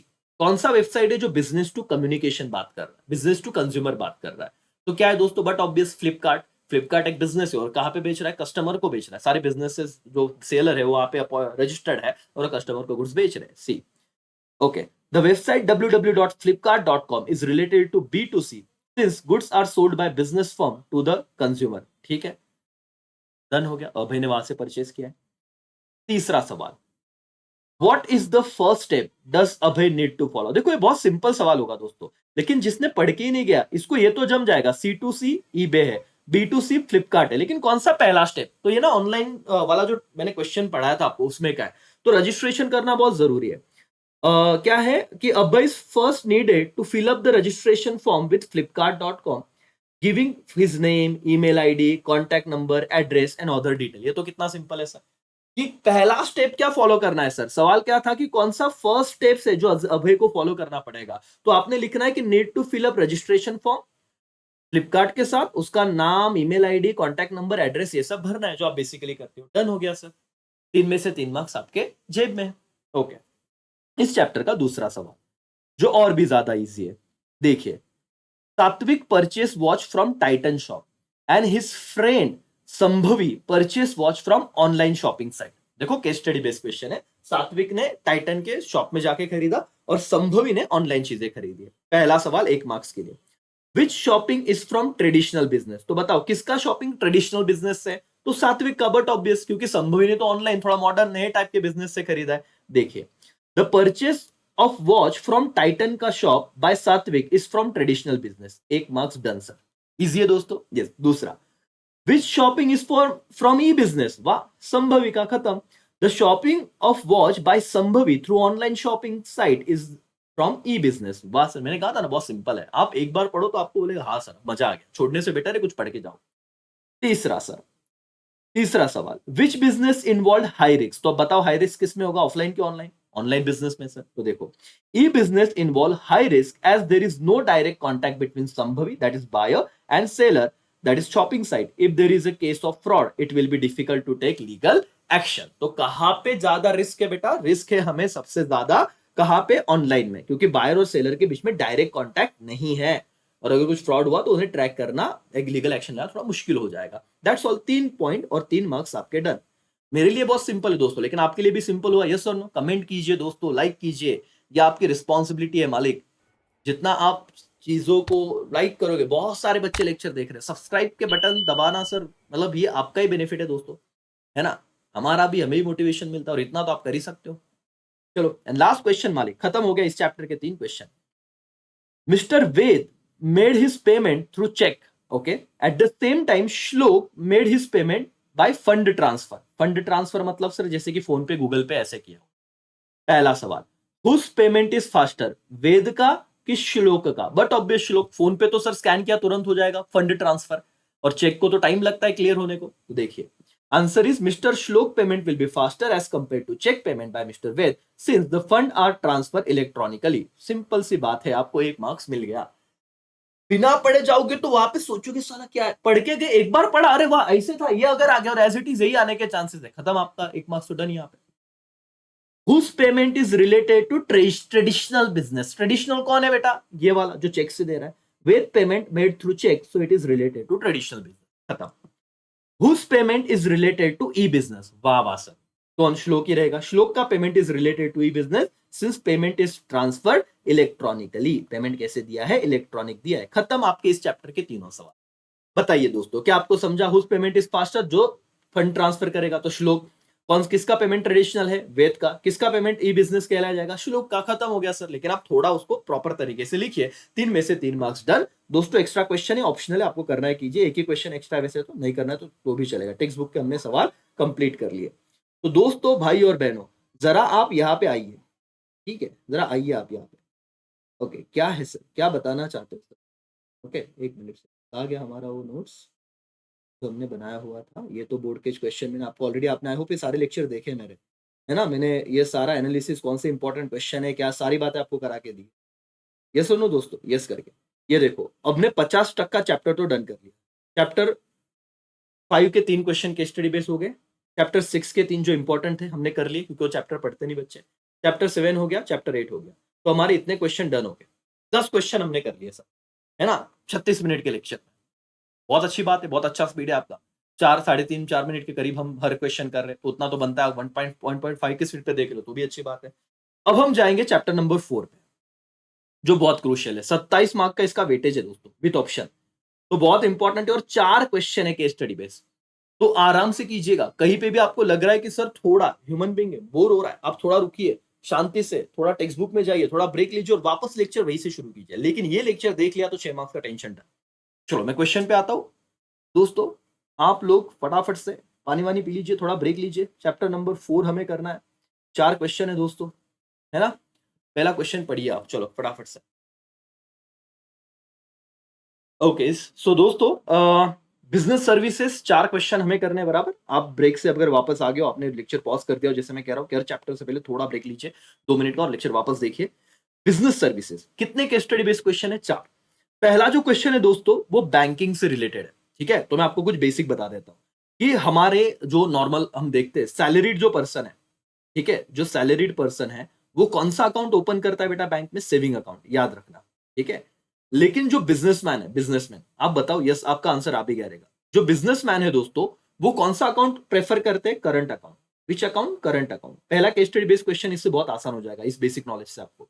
Okay, current account holder को एक चीज याद रखना कि नंबर ऑफ ट्रांजेक्शन पे कोई रेस्ट्रिक्शन नहीं होता। जितनी बार आपको विड्रॉ करना है कीजिए, डिपॉजिट करना है कीजिए, कोई दिक्कत नहीं। और इनको एक फैसिलिटी दिया जाता है, इसे कहते हैं ओवरड्राफ्ट फैसिलिटी। पहले ही समझ लो, आंसर तो आपको आने वाला है। ओवरड्राफ्ट फैसिलिटी मतलब क्या दोस्तों? कि आपके बैंक में भले 0 पैसा है, लेकिन फिर भी उसके बाद आपको बैंक एक लिमिट देती है कि उसके आपको 10 लाख का लिमिट दिया है। तो आपके बैंक में भले पैसा नहीं है, लेकिन फिर भी आप 10 लाख रुपए तक पैसा विड्रॉ कर सकते हो। इसे कहते हैं ओवरड्राफ्ट फैसिलिटी। ये किसको मिलता है? करंट अकाउंट होल्डर को। समझ में आ रहा है क्या? यस और नो? यस। और तुरंत पेमेंट करना है तो एनईएफटी वगैरह मॉडर्न टेक्निक्स है, तो ये याद रखना। तो एक सवाल बैंक पे है, 2 केस स्टडी क्वेश्चन इंश्योरेंस से रिलेटेड है, और एक जनरल है, मतलब वेयर हाउसिंग वगैरह उसमें आया हुआ है। तो ध्यान दीजिए दोस्तों, ज्यादा वक्त नहीं लगेगा। चौथे चैप्टर के important case study based question हम लोग कर लेंगे। पहले समझिए चीजों को, ध्यान से देखिए और मेरे साथ इस लेक्चर को डन कर लीजिएगा करके। चलो भाई और बहनों, यहाँ पे सबका ध्यान होना चाहिए, ठीक है? तो आप लोग अब यहां तक आए गए हो तो सुनिए। Harshali has started new business 2 years ago। 2 साल पहले उन्होंने बिजनेस चालू किया था। Her customer are located in different parts of the country. Bharat के अलग अलग जगह से उनके कस्टमर है, मतलब चीजें खरीदते हैं। Hence they are directly depositing the bill amount in her business account. Business account मतलब यहाँ पे क्या लॉजिक लग रहा है तुमको? बिजनेस का कौन सा अकाउंट रहेगा? सेविंग की current? Current sir. At the same time she use to pay various payment from this account, और उसके अकाउंट से उनको पैसा डिपॉजिट भी होता है और बहुत बार उनको पेमेंट करना भी पड़ता है। पहला सवाल क्या था 1 मार्क्स के लिए? पहला सवाल यह था दोस्तों कि आपको बताया गया है कि identify the types of account maintain by Harshali ma'am. तो कौन सा अकाउंट मेंटेन करेगी? तो आंसर एकदम सिंपल था, Harshali has current account, there is no restriction on deposit or number of withdrawal from this account and so it is generally operated by business firm। तो एकदम simple था। 1 मार्क्स के लिए आप लिखो कि वो कौन सा अकाउंट मेंटेन कर रहे होगी, तो आपने लिखना है कि वो करंट अकाउंट मेंटेन कर रहे होगे। Why sir? बिकॉज ये account usually number of deposit और नंबर ऑफ विड्रॉल पे कोई भी लिमिटेशन नहीं रखता करके, और यही फायदा है, दैट्स व्हाई शी हैज क्या बेटा, करंट अकाउंट। डन। दूसरा सवाल, suggest any one modern way of money transfer to miss Harshali. कौन सा मॉडर्न वे? एक ही बताता हूं, याद रखना, एनईएफटी। उन्होंने 3-4 दिए, आपको एक याद रखना। एक याद रहा तो लर्न लिखते भी आएगा, या इंटरनेट बैंकिंग लिखना, या मोबाइल बैंकिंग लिखना। अरे 3-3 है, आपको जो चाहे वो लिखना। इतना करो बेटा, 1 मार्क्स डन हो गया। लेकिन सवाल समझा? Modern way of money transfer, तो आप एनईएफटी लिखो। इसका फुल फॉर्म क्या है? National electronic fund transfer. नहीं तो आप मोबाइल बैंकिंग लिखो, नहीं तो आप इंटरनेट बैंकिंग लिखो। मुझे पता है ये दो ज्यादा ईजी है। खत्म। डन हुआ? Yes sir. आपके टेक्स्ट बुक में आइए, वहां पे सिर्फ क्वेश्चन है तो आप देखिए, और वहां से मेरा लेक्चर देखो तो और ज्यादा इफेक्टिव होगा बेटा। ठीक है। Last, what kind of facility does she get on her bank account? देखो मैंने कहा था ना, अगर उसका करंट अकाउंट है तो कौन सा फैसिलिटी होगा? 1 मार्क्स का सवाल है। तो देखो, miss Harshali get overdraft facility. कौन सा फैसिलिटी बेटा? Overdraft facility on her account which allow her to withdraw an amount in excess of her balance in her account for the क्या बेटा, certain duration, कुछ टाइम पीरियड के लिए excess amount निकालने का ये क्या देते बेटा? परमिशन देते। तो ओवरड्राफ्ट फैसिलिटी लिखा तो भी चले। मेरे भाई और मेरी बहनों, क्या आप लोग ये वाले क्वेश्चन डन कर दिए क्या? यस और नो मुझे बताओ सर। इतना परफेक्ट करना है, चैप्टर 4 के कोई भी क्वेश्चन हम ऑप्शन को नहीं छोड़ सकते। 27 मार्क का चैप्टर बेटा। आपको जैसे समझा, हर्षाली का क्वेश्चन आया पेपर में, अगर पूछा गया कि कौन सा अकाउंट मेंटेन करेंगे तो बोलो करंट अकाउंट। ठीक है। Modern way of money transfer क्या रहेगा? एनईएफटी, इंटरनेट बैंकिंग और क्या, मोबाइल बैंकिंग। तीसरा, कौन सा फैसिलिटी उसका बैंक अकाउंट प्रोवाइड करेगा? तो overdraft facility. That's all done. 3 marks हमारी जेब में। भाई और बहनों, नेक्स्ट क्वेश्चन की तरफ हम बढ़ रहे हैं। ठीक है। इंश्योरेंस से रिलेटेड क्वेश्चन है। अपने कॉन्फिडेंस को, अपने कॉन्सेंट्रेशन को बनाए रखना, क्योंकि एक लेक्चर में आपको सब केस स्टडी बेस्ड क्वेश्चन करना, और इतना टाइम तो देना ही पड़ेगा, और 6 मार्क्स आपकी जेब में फुल कॉन्फिडेंस के साथ। दोस्तों, mister Jagan is salaried person. ठीक है सर, ऊपर हमने बिजनेसमैन देखा, ये salaried person. He want to take policy of his 2 children which assure them protection as well as complete their financial need. तो अपने अगर टाइप्स ऑफ इंश्योरेंस नहीं पढ़ा रहेगा बेटा, तो ये बहुत जरूरी हो जाता है कि केस स्टडी पढ़िए, क्योंकि ये सवाल आ गया तो बहुत दिक्कत हो जाएगी। ठीक है sir. Once they becoming major by age, तो उनको एक ऐसा पॉलिसी निकालना है जो उनके बच्चों को प्रोटेक्ट करे अभी, और जब वो मेजर हो जाएंगे तो फाइनेंशियली उनके एजुकेशन के लिए पैसा लगेगा, वो भी उनको मिलना चाहिए। तो पहला सवाल आपको पूछा गया, suggest him policy which can satisfy requirement of his children. अब जो बच्चे ने पढ़ा ही नहीं रहेगा वो क्या पॉलिसी बताएगा, जबकि आंसर बहुत सिंपल था। देखो, mister Jagan can satisfy requirement of his children by taking, underline करो, ये आंसर था, चाइल्ड इंश्योरेंस पॉलिसी। क्या बात है सर, ये टाइप्स ऑफ इंश्योरेंस में क्या आंसर इज यस है? अगर आपने पढ़ा हो चैप्टर तो दिख रहा है। कौन सा पॉलिसी सजेस्ट करोगे? Child insurance policy. It is saving come investment, ये भी अंडरलाइन करो, सेविंग कम इन्वेस्टमेंट, ये लिखना बहुत जरूरी है। भाई सर, बिकॉज वो चिल्ड्रन के फ्यूचर का फाइनेंशियल नीड भी क्या करेगा, मीट करेगा, मतलब वो उसको रिक्वायरमेंट को भी फॉलो करेगा। तो चलो मेरे साथ लर्न करो, कोई घाई नहीं है सर। जगन को कौन सा पॉलिसी लेना चाहिए? तो चाइल्ड इंश्योरेंस पॉलिसी, बिकॉज ये कौन सा है, सेविंग कम इन्वेस्टमेंट प्लान है, जो क्या करेगा, उसके चिल्ड्रन के फ्यूचर नीड को भी सेटिस्फाई करेगा करके। ठीक है। Who are the beneficiary of policy, उसके जो 2 बच्चे हैं। Two children of mister Jagan will be beneficiary of the policy. कितना फालतू, 1 मार्क्स से फुकट का है। ओके, तो ये हो गया। इन above case which principle involve, ये आईएमपी है बेटा, ये आईएमपी है। 1 मार्क्स, क्योंकि यहाँ पे आपको टाइम देना पड़ेगा। प्रिंसिपल ऑफ इंश्योरेबल इंटरेस्ट, ये बहुत इंपॉर्टेंट है, वर्ड याद रखो, बच्चों को ध्यान में नहीं आता। What is insurable interest? मैं मेरे बच्चों का इंश्योरेंस निकाल सकता, बाजू वालों की नहीं। इंश्योरेबल इंटरेस्ट मतलब जिसके प्रति आप इंश्योरेंस निकाल रहे हो, आप अपने बिजनेस का निकाल सकते, किसी और का नहीं, क्योंकि उसका नुकसान होने से आपके जिंदगी में कुछ होने वाला है, कुछ तो इमोशनल या फिर फाइनेंशियल रिस्क है, आपको समझ में आ रहा? तो इसे इंश्योरेबल इंटरेस्ट कहा जाता है। तो कौन सा प्रिंसिपल है बेटा? Principle of insurable interest is involve here. Mister Jagan has insurable interest in the subject matter. Subject matter कौन है बेटा? उसके बच्चे। ठीक है। Of insurance that is his children. Simple सी बात है। तो इंश्योरेबल इंटरेस्ट में ये बोला होता है कि उसका क्या होना चाहिए, इंटरेस्ट होना चाहिए किसमें, सब्जेक्ट मैटर में। सब्जेक्ट मैटर मतलब जिसका इंश्योरेंस निकलवा रहा है। मैं मेरे दुकान का इंश्योरेंस निकलवा रहा हूं तो सब्जेक्ट मैटर क्या है, मेरा दुकान। ठीक है, क्यों सर, वो उसका कुछ गलत होने से मेरे को नुकसान होगा। That's all, done sir. क्या आप लोगों को ये क्वेश्चन हो गया क्या? यस और नो? तुरंत मेरे साथ रिवाइज भी कर लो दोस्तों, और अपने सारे दोस्तों को बोलना एंड तक लेक्चर देख भाई। थोड़ा लेक्चर देखेगा बोलेगा ऑनलाइन अब तो लगी पड़ी है, सभी देखेंगे, मुझे पता है। बताओ सर, ये वाला क्वेश्चन जगन का आ गया, कोई आप नाम बदल देंगे कि दो बच्चे उसके, उसको उसका फ्यूचर भी सिक्योर करना है, कौन सा पॉलिसी लेंगे बताओ तो? वो चाइल्ड इंश्योरेंस पॉलिसी लेंगे, वो सेविंग कम इन्वेस्टमेंट प्लान है, तो जिससे उसको फ्यूचर में बेनिफिट मिलेगा। बेनिफिशियरीज है तो सिंपल है, उसके दो बच्चे बेनिफिशियरी। कौन सा प्रिंसिपल फॉलो हो रहा है, तो इंश्योरेबल इंटरेस्ट। इसका मतलब क्या, जो सब्जेक्ट मैटर है उसमें उनका इंटरेस्ट होना चाहिए, जो बच्चे तो डेफिनेटली चलेगा, तो प्रिंसिपल क्या, इंश्योरेबल इंटरेस्ट। डन दोस्तों। सेकेंड लास्ट क्वेश्चन एकदम सिंपल है, जरा देखिए।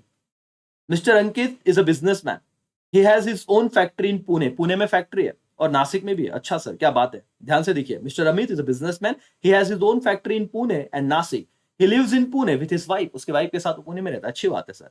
उसको दो बच्चियां है, एक एज है 5 और एक का एज है 8 साल। सिंपल सी बात है, एक लड़की का एज है 5 साल, दूसरे बच्चे का 8 साल। सर सवाल क्या है वो आओ, 1 मार्क्स का सवाल। Can mister Amit take life insurance policy for his wife and 2 children? हाँ सर, यस। वाई? क्योंकि इंश्योरेबल इंटरेस्ट है, उसकी खुद की वाइफ है, उसके खुद के बच्चे हैं, तो इंश्योरेबल इंटरेस्ट रहेगा। तो आंसर देखो, yes, mister Amit can take life insurance policy for his wife and 2 children. Life insurance policy can be taken by individual for his own life or for family member. Here, insurance company undertake to pay certain sum of money either on death और क्या maturity. इतना आएगा, नहीं लिखा तो भी चलेगा। Yes और नो में आंसर तो यस दे सकता है सर, इंश्योरेबल इंटरेस्ट है, उसकी वाइफ है, उसके बच्चे, तो डेफिनेटली ले सकता है। इतना किया दिखा तो भी 1 मार्क्स था। दूसरा सवाल, can mister Amit take marine insurance policy for इस फैक्ट्री? मरीन इंश्योरेंस समझता ना, समंदर वाला। अबे ढोकलो, उनका नासिक और पुणे में फैक्ट्री है, वो काई को मरीन इंश्योरेंस लेगा? जबकि क्लियरली इंडिकेट हो रहा है कि उसके पास मरीन ऐसे कुछ है ही नहीं, समंदर के रास्ते से दिया ही नहीं। तो आप अजम्पशन मत करना, आप बोलना मत बिजनेस में तो कुछ भी ले लेगा, नहीं sir. Answer is no. Mister Amit can not take marine insurance policy since this policy is taken by those who are expose to the peril of sea, मतलब शिपिंग से रिलेटेड, जो भी सी से रिलेटेड रिस्क है वही लोग इसे लेंगे, बाकी कोई लेगा नहीं। लास्ट सवाल, which type of insurance should mister Amit take for protecting the factory from loss of fire? अब बताओ भाई, 1 मार्क्स कितना फालतू था कि आग से बचने के लिए कौन से प्रकार का इंश्योरेंस लिया जाएगा? क्या बताओ sir? Mister Amit should take fire insurance policy to protect him from the क्या बेटा, risk of loss due to fire.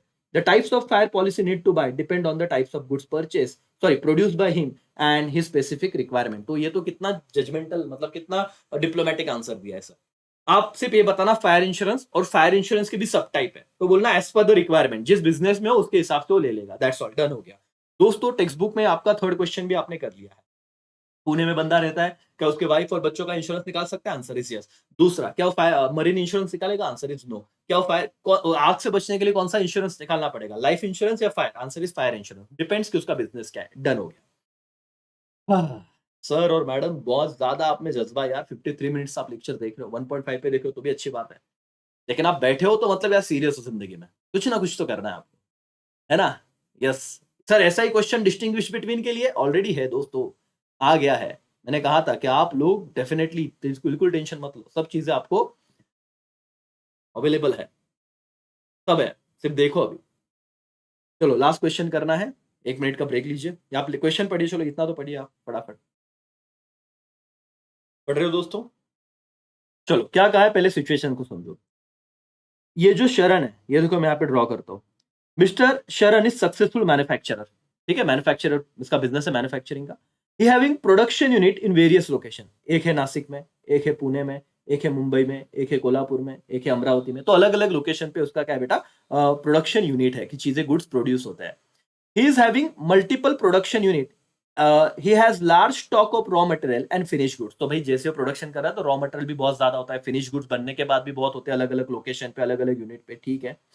He also need to transfer raw material and finished goods from one unit to another, but does not have facility for that. He is also require fund for expansion. तो उसने कहा है कि उससे suppose इस unit से इधर भेजना है, इधर से इधर भेजना है, इधर से इधर भेजना है, तो वो उसे भेजना है लेकिन उसके पास फैसिलिटी अवेलेबल नहीं है और उसको पैसा भी चाहिए बोले, ठीक है। तो आपको सवाल क्या पूछा है, देखो पहला सवाल, name the service which will help him to safeguard goods from damage. ऐसा कौन सा सर्विस है बिजनेस सर्विसेज में जो उसके गुड्स को बचाएगा डैमेज होने से। इतना सिंपल आंसर है दोस्तों, देखिए, mister Sharan can safeguard goods from damage with the help of warehousing service. बस खत्म हो गया, यही आंसर लिखना था आपको। एक बार पढ़ के जाओ यार, बहुत सिंपल है। Which service? Warehousing service. Simple सी बात है, गुड्स बनाएंगे रखेंगे कहां पे? डैमेज से बचाने के लिए वेयर हाउस में रखो। This service will ensure that goods are stored and preserve properly. Goods को स्टोर और प्रिजर्व मतलब संभाला जाएगा प्रॉपरली। खत्म हो गया पहला आंसर। समझा क्या आपको बेटा? डैमेज से बचाने के लिए कहां पे रखेंगे? तो वेयर हाउस फैसिलिटी। ठीक है, दूसरा, which service will help him to remove difficulty of place. ना उसको जरूरत, एक दिक्कत थी कि एक प्लेस से दूसरे प्लेस में लेके जाने में प्रॉब्लम हो रहा था। His difficulty relating to place can be remove with the help of transportation. Underline करो बेटा, या transportation facility. This facility will enable him to timely transfer of raw material and finished goods from one unit to another unit. Simple सी बात है। तो जब उसे transportation facility मिलेगा तो एक जगह से दूसरी जगह गुड्स लेने में, लेके जाने में जो उसे तकलीफ हो रहा है वो इजीली उधर कवर हो जाएगा करके। ठीक है, last, from which service sector will he get financial support. बताओ, तो पैसों की भी तो जरूरत थी, तो कौन से सर्विस सेक्टर से उन्हें ये मिलेगी मदद? शरण can get financial support from banking sector. खत्म हो गया आंसर। कौन सा सेक्टर बेटा? Banking sector. He can get required fund for business expansion by taking loan from the commercial bank. तो मेरे दोस्तों, लास्ट क्वेश्चन इस चैप्टर का डन किया। आपको याद रहेगा वैसे मैं लर्न करवा के देता हूँ। पहले तो बताओ, गुड्स को सेफ रखने के लिए, डैमेज से बचाने के लिए कहां पे गुड्स को रखा जाएगा? Warehouse service. अलग अलग सर्विस है ना, ट्रांसपोर्टेशन, कम्युनिकेशन, वेयर हाउसिंग, है ना, उसके बाद बैंकिंग, तो ये सारे, फिर इंश्योरेंस, है ना, banking, insurance, transportation, communication, warehousing, 5 services है। तो उस 5 सर्विस में से आपको नाम लिखना था, पेपर में आ सकता है एमपी बेटा।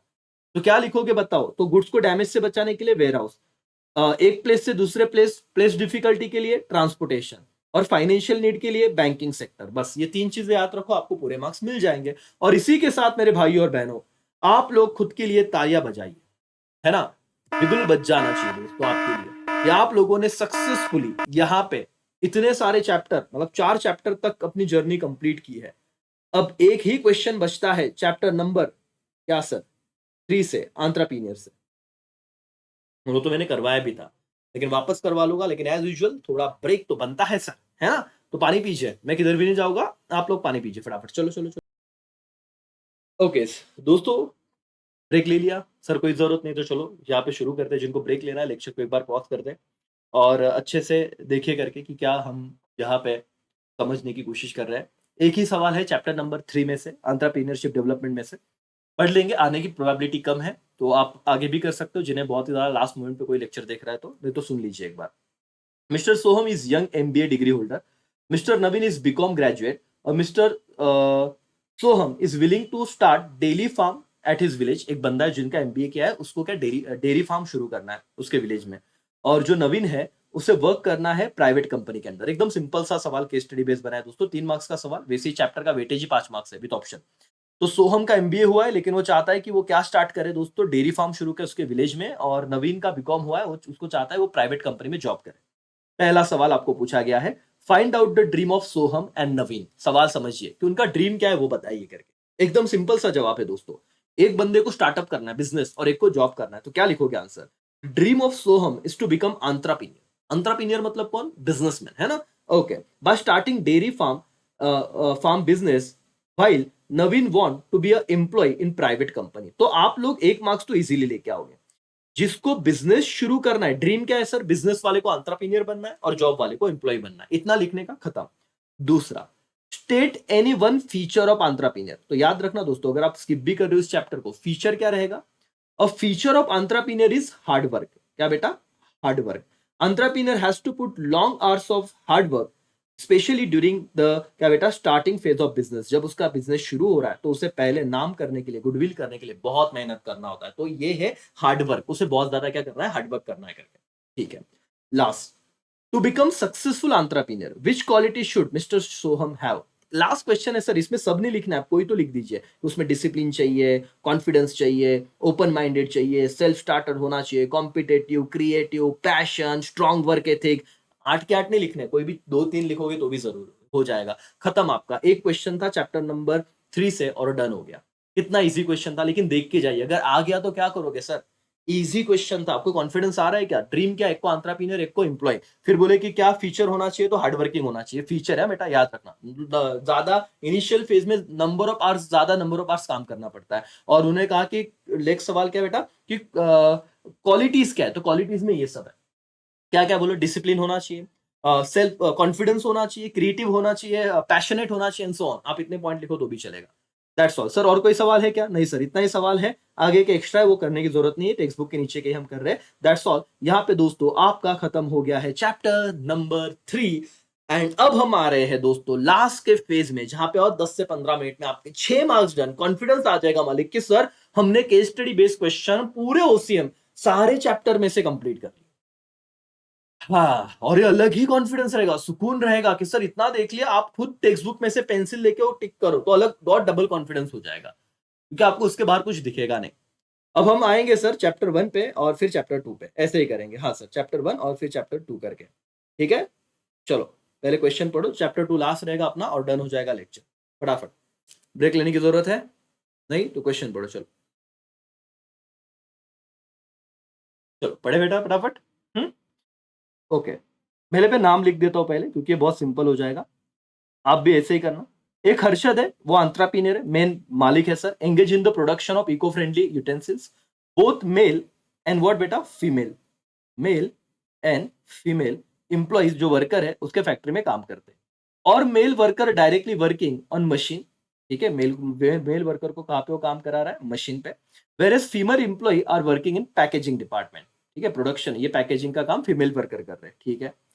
इसके बीच में उसके बाद हर्षद तो लिया था नाम सर, उसके बाद एक और नाम आ रहा है, क्या बेटा, शरत। ओके, फाइनेंस मैनेजर है। और नैना, नैना, नैना कौन है बेटा, working as a HR manager. तो शरद फाइनेंस मैनेजर है और नैना क्या है, एचआर मैनेजर है। Who is responsible for recruiting employee in the factory. तो नैना का काम है लोगों को फैक्ट्री में लेके आना, रिक्रूट करना। सवाल अच्छे से चैप्टर 1 काम कर रहे हैं, ध्यान से पढ़ना। ओके सर, पहला सवाल क्या पूछा गया आपको, कि आइडेंटिफाई करो one principle of management in above case. कौन सा प्रिंसिपल ऑफ मैनेजमेंट है सर, देखते हैं दोस्तों। Answer is, in the above case we can observe principle of division of work. क्या बेटा, डिवीजन ऑफ वर्क।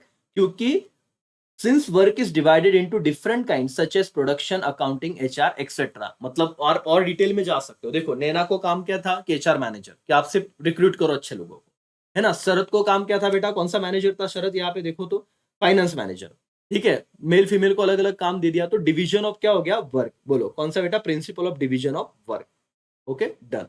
दूसरा, दूसरा क्वेश्चन ये है दोस्तों, what is the designation of miss Naina and this in this organization. तो नैना कौन है सर, क्लियर दिख रहा था, एचआर मैनेजर है। तो फुकट का सर ये आंसर था। नैना जो है वो एचआर मैनेजर है इन ऑर्गेनाइजेशन, एक मार्क्स एकदम फुकट का, ठीक है। तीसरा सवाल, who is responsible for overall planning of the organization, कि पूरे ऑर्गेनाइजेशन का प्लानिंग कौन करेगा। बट ऑब्वियस जो हेड है हर्षद, जो एंटरप्रेन्योर है, वही तो पूरे ऑर्गेनाइजेशन का प्लानिंग करेगा। As per the principle of unity of direction, there should be one head and one plan in every organization. Mr. Harshad is the entrepreneur and head of the organization and hence he is responsible for the overall planning of organization. क्योंकि हर्षद ये main बंदा है तो उसे overall planning करना पड़ेगा। Simple सी बात है कि नहीं दोस्तों। अब कॉमन सेंस लगा के आंसर दो, टेक्स्ट बुक में जाओ। चलो आपको सिर्फ क्वेश्चन देखना है, बाकी कुछ नहीं। मुझे बताओ हर्षद कौन है, एंटरप्रेन्योर। तो लास्ट सवाल का जवाब, ओवरऑल किसका रिस्पॉन्सिबिलिटी है ओवरऑल प्लानिंग, हर्षद का, बिकॉज वो एंटरप्रेन्योर है, ठीक है। दूसरा सवाल, नैना का क्या काम है, एचआर मैनेजर है भाई। और कौन सा प्रिंसिपल है, डिवीजन ऑफ वर्क। खत्म हो गया सर। दोस्तों दूसरा सवाल पढ़िए और लास्ट क्वेश्चन है इस चैप्टर का, फिर खत्म होगा। फिर चैप्टर 2 के 2 सवाल मैं आपको बता दूंगा एंड दैट्स ऑल। अपने सारे case study based question done, read कीजिए। चलो चलो ओके दोस्तों, तो ये लास्ट क्वेश्चन है इस चैप्टर का, मतलब चैप्टर 1 का। और उसके बाद मैं आपको फटाफट से बता दूंगा कि आपका भी ज्यादा वक्त नहीं लेना चाहूंगा। ऑलरेडी आप 1 घंटा 4 मिनट मुझे देख रहे हो और बहुत अच्छे से आप कर रहे हो, और इसके बाद आपका टेंशन भी खत्म होने वाला है। आप देखिए, ये बहुत ही सिंपल सा क्वेश्चन है कि फटाफट से पढ़ता हूँ। फाइन डायमंड लिमिटेड 200 एम्प्लॉय के साथ काम कर रहा है और 3 शिफ्ट में काम कर रहा है। फॉर एक 3 ऑर्गेनाइजेशन में 24 घंटे काम होता है वैसे, ठीक है? 3 शिफ्ट में डिवाइड कर दिया जाता है, मॉर्निंग, आफ्टरनून और नाइट शिफ्ट। 8-8 घंटे के शिफ्ट होते हैं, 24 घंटे हो गया, ठीक है? तो 3 शिफ्ट में काम चल रहा था। फर्स्ट शिफ्ट में 60 एम्प्लॉय है, सेकंड शिफ्ट में 60 एम्प्लॉय है और जो थर्ड शिफ्ट है नाइट उसमें 80 एम्प्लॉय है, ठीक है सर? विदाउट सफिशिएंट ब्रेक काम कर रहे हैं बोले वो, उनको लंच ब्रेक ही दिया जाता है और जो शिफ्ट चेंज होता है वो ब्रेक दिया जाता है, बाकी कोई दिया नहीं जाता। No employ is able to complete the work in designated time due to inappropriate time management which result into delay for the next shift employ. तो ये बहुत ज्यादा गलत हो रहा है इस जगह पे। एम्प्लॉय को सही ब्रेक नहीं मिल रहा है, बहुत ज्यादा दिक्कत है, टाइम पे टास्क कंप्लीट नहीं हो रहा है, सो ऑन। सवाल क्या पूछा है आपको? पहला सवाल, identify which scientific principle need to be follow by the company. तो पहला साइंटिफिक प्रिंसिपल है बेटा, आपने अगर पढ़ा रहेगा तो पहला ही पॉइंट है टेक्स्ट बुक में, science and not rule of thumb. क्या कहा गया इसमें कि आप ये मत बना के चलो कि हर एम्प्लॉय ने 100 प्रोडक्ट बनाना ही है, तो ये क्या हो गया, रूल ऑफ थंब हो गया कि बाकी बनाते तुम भी बनाओ। नहीं यार, वहां पे देखो कि काम का प्रकार क्या है, नेचर क्या है, समझ में आ रहा है, और उसके अकॉर्डिंग आप काम करो। तो science and not rule of thumb मतलब क्या? साइंस को फॉलो कीजिए, रूल ऑफ थंब नहीं कि भाई दूसरी ऑर्गेनाइजेशन 1 घंटे में 10 प्रोडक्ट बनाती तो हमारे एम्प्लॉय ने भी बनाने चाहिए। नहीं बाबा नहीं, आपके एम्प्लॉय का नेचर अलग होगा, आपकी प्रोडक्शन का डिजाइन अलग होगा, बहुत सारी बातें हो सकती है। तो पहला साइंटिफिक प्रिंसिपल है दोस्तों, science and not rule of thumb. क्या आप समझिए, the scientific principle that need to be follow by company as per this principle standard required time and standard output will be defined by the manager. कि कितना actual time लगेगा तुम्हारे product को, कितना actual output होगा, ये सब manager ने डिफाइन करना चाहिए स्टैंडर्ड लेके उस organization. And it will help saving time and human energy, ठीक है सर? दूसरा सवाल, सजेस्ट टू साइंटिफिक टेक्निक। किसकी बात कर रहे हैं बेटा? टेक्निक की बात कर रहे हैं, which can be use for smooth flow of work in fine diamond limited. अब आपने ये टेक्निक्स वाला सवाल करना चाहिए दोस्तों। दो टेक्निक्स है, एक है वर्क स्टडी और दूसरा है scientific task setting. What is work study? in order to do systematic, organize and crucial assessment of the various activity of or function। मतलब सर वर्क स्टडी में हम ये देखते हैं कि सारी चीजें प्रॉपर तरीके से ऑर्गेनाइज है क्या, रखी हुई है क्या, ऑर्गेनाइज है क्या, क्रिटिकल असेसमेंट किया है क्या, कुछ व्यक्ति को कौन सा काम होगा, कितने टाइम में होने वाला है, so on.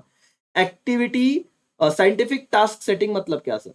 In order to fix fair day work by using techniques, employee will complete the task as per the standard given and management can keep proper control on optimum utilization of workforce. मतलब क्या sir scientific task setting? मतलब एक worker की break देने के बाद भी capacity है 8 यूनिट बनाने की, आप उससे 80 यूनिट का टारगेट दे रहे हो, चलेगा क्या sir? Answer is no. 80 unit ये ज्यादा हो जाएगा। साइंटिफिक टारगेट क्या होगा? Scientific task setting 8 unit. क्यों सर? क्योंकि आपने पूरा स्टडी किया, वो काम को लगने वाली मेहनत देखी और आपको पता चला कि बंदा अगर 8 घंटे प्रॉपर काम करेगा तो 8 यूनिट ही बना पाएगा। इसे कहते हैं साइंटिफिक टास्क सेटिंग, है ना? प्रॉपर स्टडी करके। तो दो याद रखना, वर्क स्टडी और साइंटिफिक टास्क सेटिंग, ये 2 पॉइंट याद रखना, ठीक है बेटा? फिर लास्ट सवाल क्या है? Why the work is not being completed. क्यों कंप्लीट नहीं हो रहा है बेटा? एक बार रीड कर रहा हूं, फटाफट से समझ लेना। The employ of fine diamond limited are working without sufficient break. उसको कोई ब्रेक मिल रहा नहीं करके। It would be having an adverse effect on their health and efficiency. ये तो कितना कॉमन सेंस था कि ब्रेक नहीं मिल रहा है तो उनके हेल्थ पे गलत इफेक्ट हो रहा है sir. And also the time management is not proper and that's why work being not completed with in time. That's all. यही कारण है जिसकी वजह से काम टाइम पे कंप्लीट नहीं हो रहा है। ये तो आप इधर से उठाइए और लिख दीजिए, छाप दीजिए कि ना तो ब्रेक मिल रहा है ना तो सही वर्किंग कंडीशन है, दैट्स वाई वर्क एम्प्लॉय को क्या टाइम मैनेजमेंट की कमी है, इसीलिए काम कंप्लीट नहीं हो रहा है करके। That's all, done sir. Simple सा सवाल था, दो ही क्वेश्चन था दोस्तों। आइए यहाँ पे, ये देखिए, यहीं पे है ना अपना चार्ट, हाँ, यस यहीं पे दोस्तों। Case study based question. क्या आप लोगों ने मुझे बताइए, बिजनेस सर्विसेज के 4 कर लिए? हाँ। इसका एक हो गया? हाँ। क्या प्रिंसिपल ऑफ मैनेजमेंट के 2 हो गए? हाँ। तो दोस्तों एक लेक्चर में आप लोग टोटल 19 क्वेश्चन में से 17 कर चुके हो, ठीक है? और करीब करीब अभी 1 घंटा मतलब 60-70 मिनट हुए, ठीक है? और आप लोग 20 क्वेश्चन अगर मैं बोल दूं 70 मिनट में तो बहुत अच्छी बात है, आपका एवरेज बहुत सही चल रहा है ना? 5 क्वेश्चन लो तो 5 मिनट लो तो 10 ही क्वेश्चन होते हैं 50 मिनट में, तो आप एवरेज 3-3.5 मिनट पकड़ के चलो, अपना चल रहा है करके, ठीक है ना? तो वही होगा, अब बाकी कोई दिक्कत नहीं है। 4 मिनट भी लगे तो भी दिक्कत नहीं है सर। 80 मिनट में अपना लेक्चर होगा तो भी डन हो जाएगा। 4 मिनट आप अफोर्ड कर सकते हो, एक केस स्टडी को आराम से कर सकते हो दोस्तों, अगर टुकड़ों टुकड़ों में देखा जाए तो। ठीक है, प्रिंसिपल ऑफ मैनेजमेंट देखते हैं, जहां पे आपको 2 क्वेश्चन करने हैं और आपका लेक्चर आज का खत्म हो जाए। इस क्वेश्चन को आप लोग स्क्रीनशॉट ले लीजिए या पढ़ लीजिए पहले, चलो फटाफट से। चलो दोस्तों ध्यान दीजिए, यहाँ पे आप लोगों को ये जो क्वेश्चन है, मतलब बहुत ज्यादा बच्चों को कॉम्प्लिकेटेड लगता है, इतना बड़ा क्वेश्चन पढ़ने की आदत नहीं है। आपको पूछा क्या गया है, देखो सिंपल सी बात पूछी गई कि कौन सा फंक्शन परफॉर्म किया गया है राम के द्वारा, श्याम के द्वारा और शुभम के द्वारा। ठीक है, तो आपको पहले तो फंक्शन पता होना चाहिए, planning, organizing, staffing, direction, coordination, control, यही आपको ये केस स्टडी पढ़ के देखना है और बताना है। आपको सीधी बात करूं मैं, चलो एकदम समझ में आ जाना चाहिए वैसे। तो राम, सीधा आंसर देखो, Ram is performing planning function and organizing function. पहले आंसर क्यों पढ़ा रहा हूं वो भी बताऊंगा, वाई प्लानिंग एंड ऑर्गेनाइजिंग, ऐसा क्यों, of management. He made detailed program of future course of action for his business organization, that is planning. He is also involved in identifying the required resources, bringing them together, grouping them and arranging them for achievement of objective, that is organizing. तो resources को एक साथ लेके आ रहा है, ये organizing हो गया, और क्या लगने वाला है, ये planning हो गया। अब देखिए यहाँ पे पढ़िए क्वेश्चन को बहुत अच्छी तरीके से, इसी तरीके से करना है आपको। Ram is a emerging entrepreneur, he designed structure of business organizing by taking into considering the required resources such as land, money, machinery, workforce, etc. for new business. ये बात तो हो गया, समझ में आ गया। तो ये एंटरप्रेन्योर है तो उसे प्लानिंग भी करना पड़ेगा, और लैंड, लेबर, ये सब साथ में लाया, तो इसने क्या किया, ऑर्गेनाइजिंग किया। तो इससे समझा कि कौन से दो फंक्शन आए बेटा मैनेजमेंट के, प्लानिंग एंड ऑर्गेनाइजिंग। आगे श्याम के बारे में बात करते हैं। Shyam is performing staffing function. Staffing क्या होता है समझना, क्योंकि Shyam has been given the responsibility of recruitment, selection, training and development of determining remuneration of employ, कि वर्कर को सिलेक्ट करो, ट्रेन करो, सैलरी दो, ये सब किसको दिया है, श्याम को काम दिया है। अब देखना, he appointed Shyam as a manager. Mister Ram assigned responsibility such as कि वो क्या करे, रिक्रूट करे, सिलेक्ट करे, ट्रेन करे, डेवलप करे और रेम्यूनरेशन भी डिसाइड करे। तो ये सब काम किसका था बेटा, श्याम का था। एंड दैट्स वाई श्याम का कौन सा फंक्शन ऑफ मैनेजमेंट आएगा, स्टाफिंग। और स्टाफिंग में क्या होता है, यही चीज होती है, सिंपल है कि नहीं। दूसरे चैप्टर का ऑब्जेक्टिव केस स्टडी बेस छोड़ना मत, जस्ट बिकॉज ये बहुत बड़ा है। समझ में आ रहा है कि आपको, यस और नो, यस सर करके एकदम परफेक्ट जा रहा है दोस्तों, हाँ या ना, हाँ सर। लास्ट देखो कौन है, शुभम, ठीक है। Mr. Shubham is responsible for directing function and controlling function. Why, sir? Of as the organization functions of management. Mr. Ram appointed Shubham to supervise the work done by employee. तो ये controlling भी आ गया, direction भी आ गया. Supervision is integral part of direction function. He is also involved in controlling function. Since he evaluate कर रहे whether employee perform as per standard or not, कि अगर वो evaluation कर रहा है, कहाँ पे सर, केस पढ़ो अभी यहाँ पे, उल्टा पढ़ो तो आपको ना ज्यादा अच्छे से समझेगा। और फिर आप टेक्स्ट बुक में से सिर्फ क्वेश्चन पढ़ना, बराबर आपके ध्यान में आएगा, क्योंकि तब तो आंसर नहीं। देखो क्या है सर, मिस्टर शुभम, देखो मिस्टर श्याम को ये काम था। Ram also appointed mister Shubham to supervise the work done by employ according to standard given to the employ. Mister Shubham also suggest the remedies to the employ whenever necessary. Remedies मतलब क्या बेटा, direction हो गया, और सुपरविजन स्टैंडर्ड के हिसाब से काम किया कि नहीं, क्या हो गया, कंट्रोलिंग। तो इसीलिए आप मुझे बताओ, खत्म हो गया। अब यहाँ पे आपको पूछा गया कौन सा फंक्शन परफॉर्म किया है, तो बताओ राम का कौन सा फंक्शन आ गया बेटा, planning and what, organizing. Shyam staffing. Shubham के दो फंक्शन है, एक डायरेक्शन और एक क्या, कंट्रोल। दैट्स ऑल, हो गया तुम्हारा case study based question, done हो गया बेटा। दूसरा लास्ट आज के दिन का सवाल, और डन हो जाएगा पूरा का पूरा सेशन। पढ़ो फटाफट, केस स्टडी पढ़ो। ओके चलो दोस्तों, बहुत सिंपल सा सवाल है, planning, organizing, staffing, direction, coordination, control, आपको पता है, थोड़ा बहुत हमने पहले केस स्टडी में रिवीजन किया, तो ये आपका डन हो जाएगा। आपको क्या पूछा गया पता है, ये देखो केस स्टडी में आपको बताता हूँ, XYZ कंपनी, उसमें मिस्टर लेले काम कर रहे हैं, उसके बाद मिस्टर सैयद है, और कौन है सर, और एक पर्सन का नाम है देसाई। ये तीन व्यक्तियों का नाम दिया है, और आपको पूछा क्या गया पता है, कि बताओ ये लोग mention the name of employ engage in the following क्या फंक्शन। ऑर्गेनाइजिंग में कौन है, डायरेक्शन में कौन है, और कोऑर्डिनेशन में कौन है।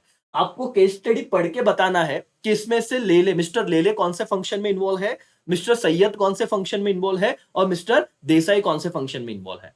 ठीक है, 2 मार्क्स का सवाल है, बहुत इंपॉर्टेंट है, केस स्टडी बेस इस चैप्टर से आता ही है दोस्तों, ध्यान से देखिए और समझिए। क्या हुआ, mister Lele gives instruction to employ working under him, provided guidance and motivate them for the best performance.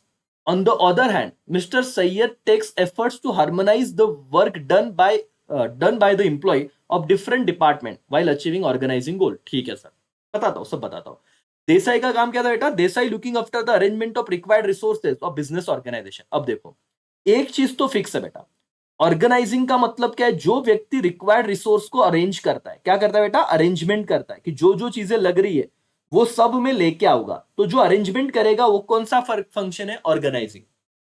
क्या बोला मैंने?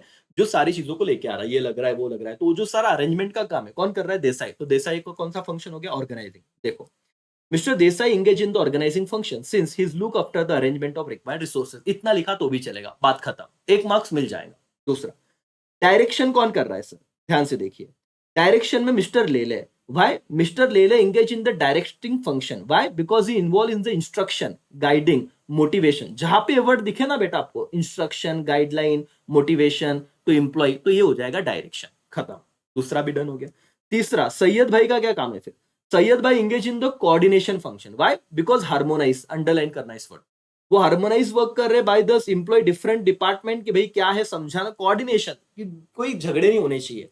डिपार्टमेंट में कोऑर्डिनेशन का काम कौन कर रहे हैं? सैयद भाई। तो डन हो गया sir, case study based question. Organizing, keyword याद रखना, क्या बेटा? अरेंजमेंट। डन।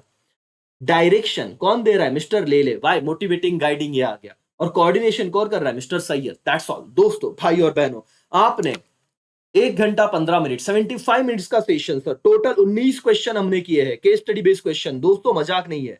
आप लोगों ने पहले तो अपनी पीठ थपथपाई है जिन्होंने पूरा लेक्चर देखा है। ट्रस्ट में, आपके टेक्स्ट बुक के नीचे के सारे क्वेश्चन डन हो गए दोस्तों, सारे क्वेश्चन। अब कोई दिक्कत नहीं है आप लोगों को, एकदम परफेक्शन से हमारा काम खत्म हुआ। वन शॉट वीडियो मैंने बनाया दोस्तों। एक बात बता दूं, बिल्कुल तबीयत ठीक नहीं थी आज, लेकिन आज मैंने सोचा कि आज करना ही है सर, एक साथ करना है। थोड़े थोड़े लेक्चर 10-10 मिनट के इधर उधर हो जाते, एक साथ पूरा लेक्चर जो देख लेगा उसके सारे के सारे case study based question, question number 3 इसी 19 क्वेश्चन में से आएंगे और आपके बोर्ड के 6 क्वेश्चन डन। ऑलरेडी मैं डिफरेंस पे भी क्वेश्चन बना चुका हूं, इन सब पे लेक्चर है सर। तो देखिए, आपके 6 मार्क्स किधर भी जाने चाहिए, फिक्स हो गए। चलो दोस्तों, यहाँ पे मैं रुकता हूँ, दुआओं में याद रखना। Thank you so much, bye, take care, जय हिंद, जय भारत।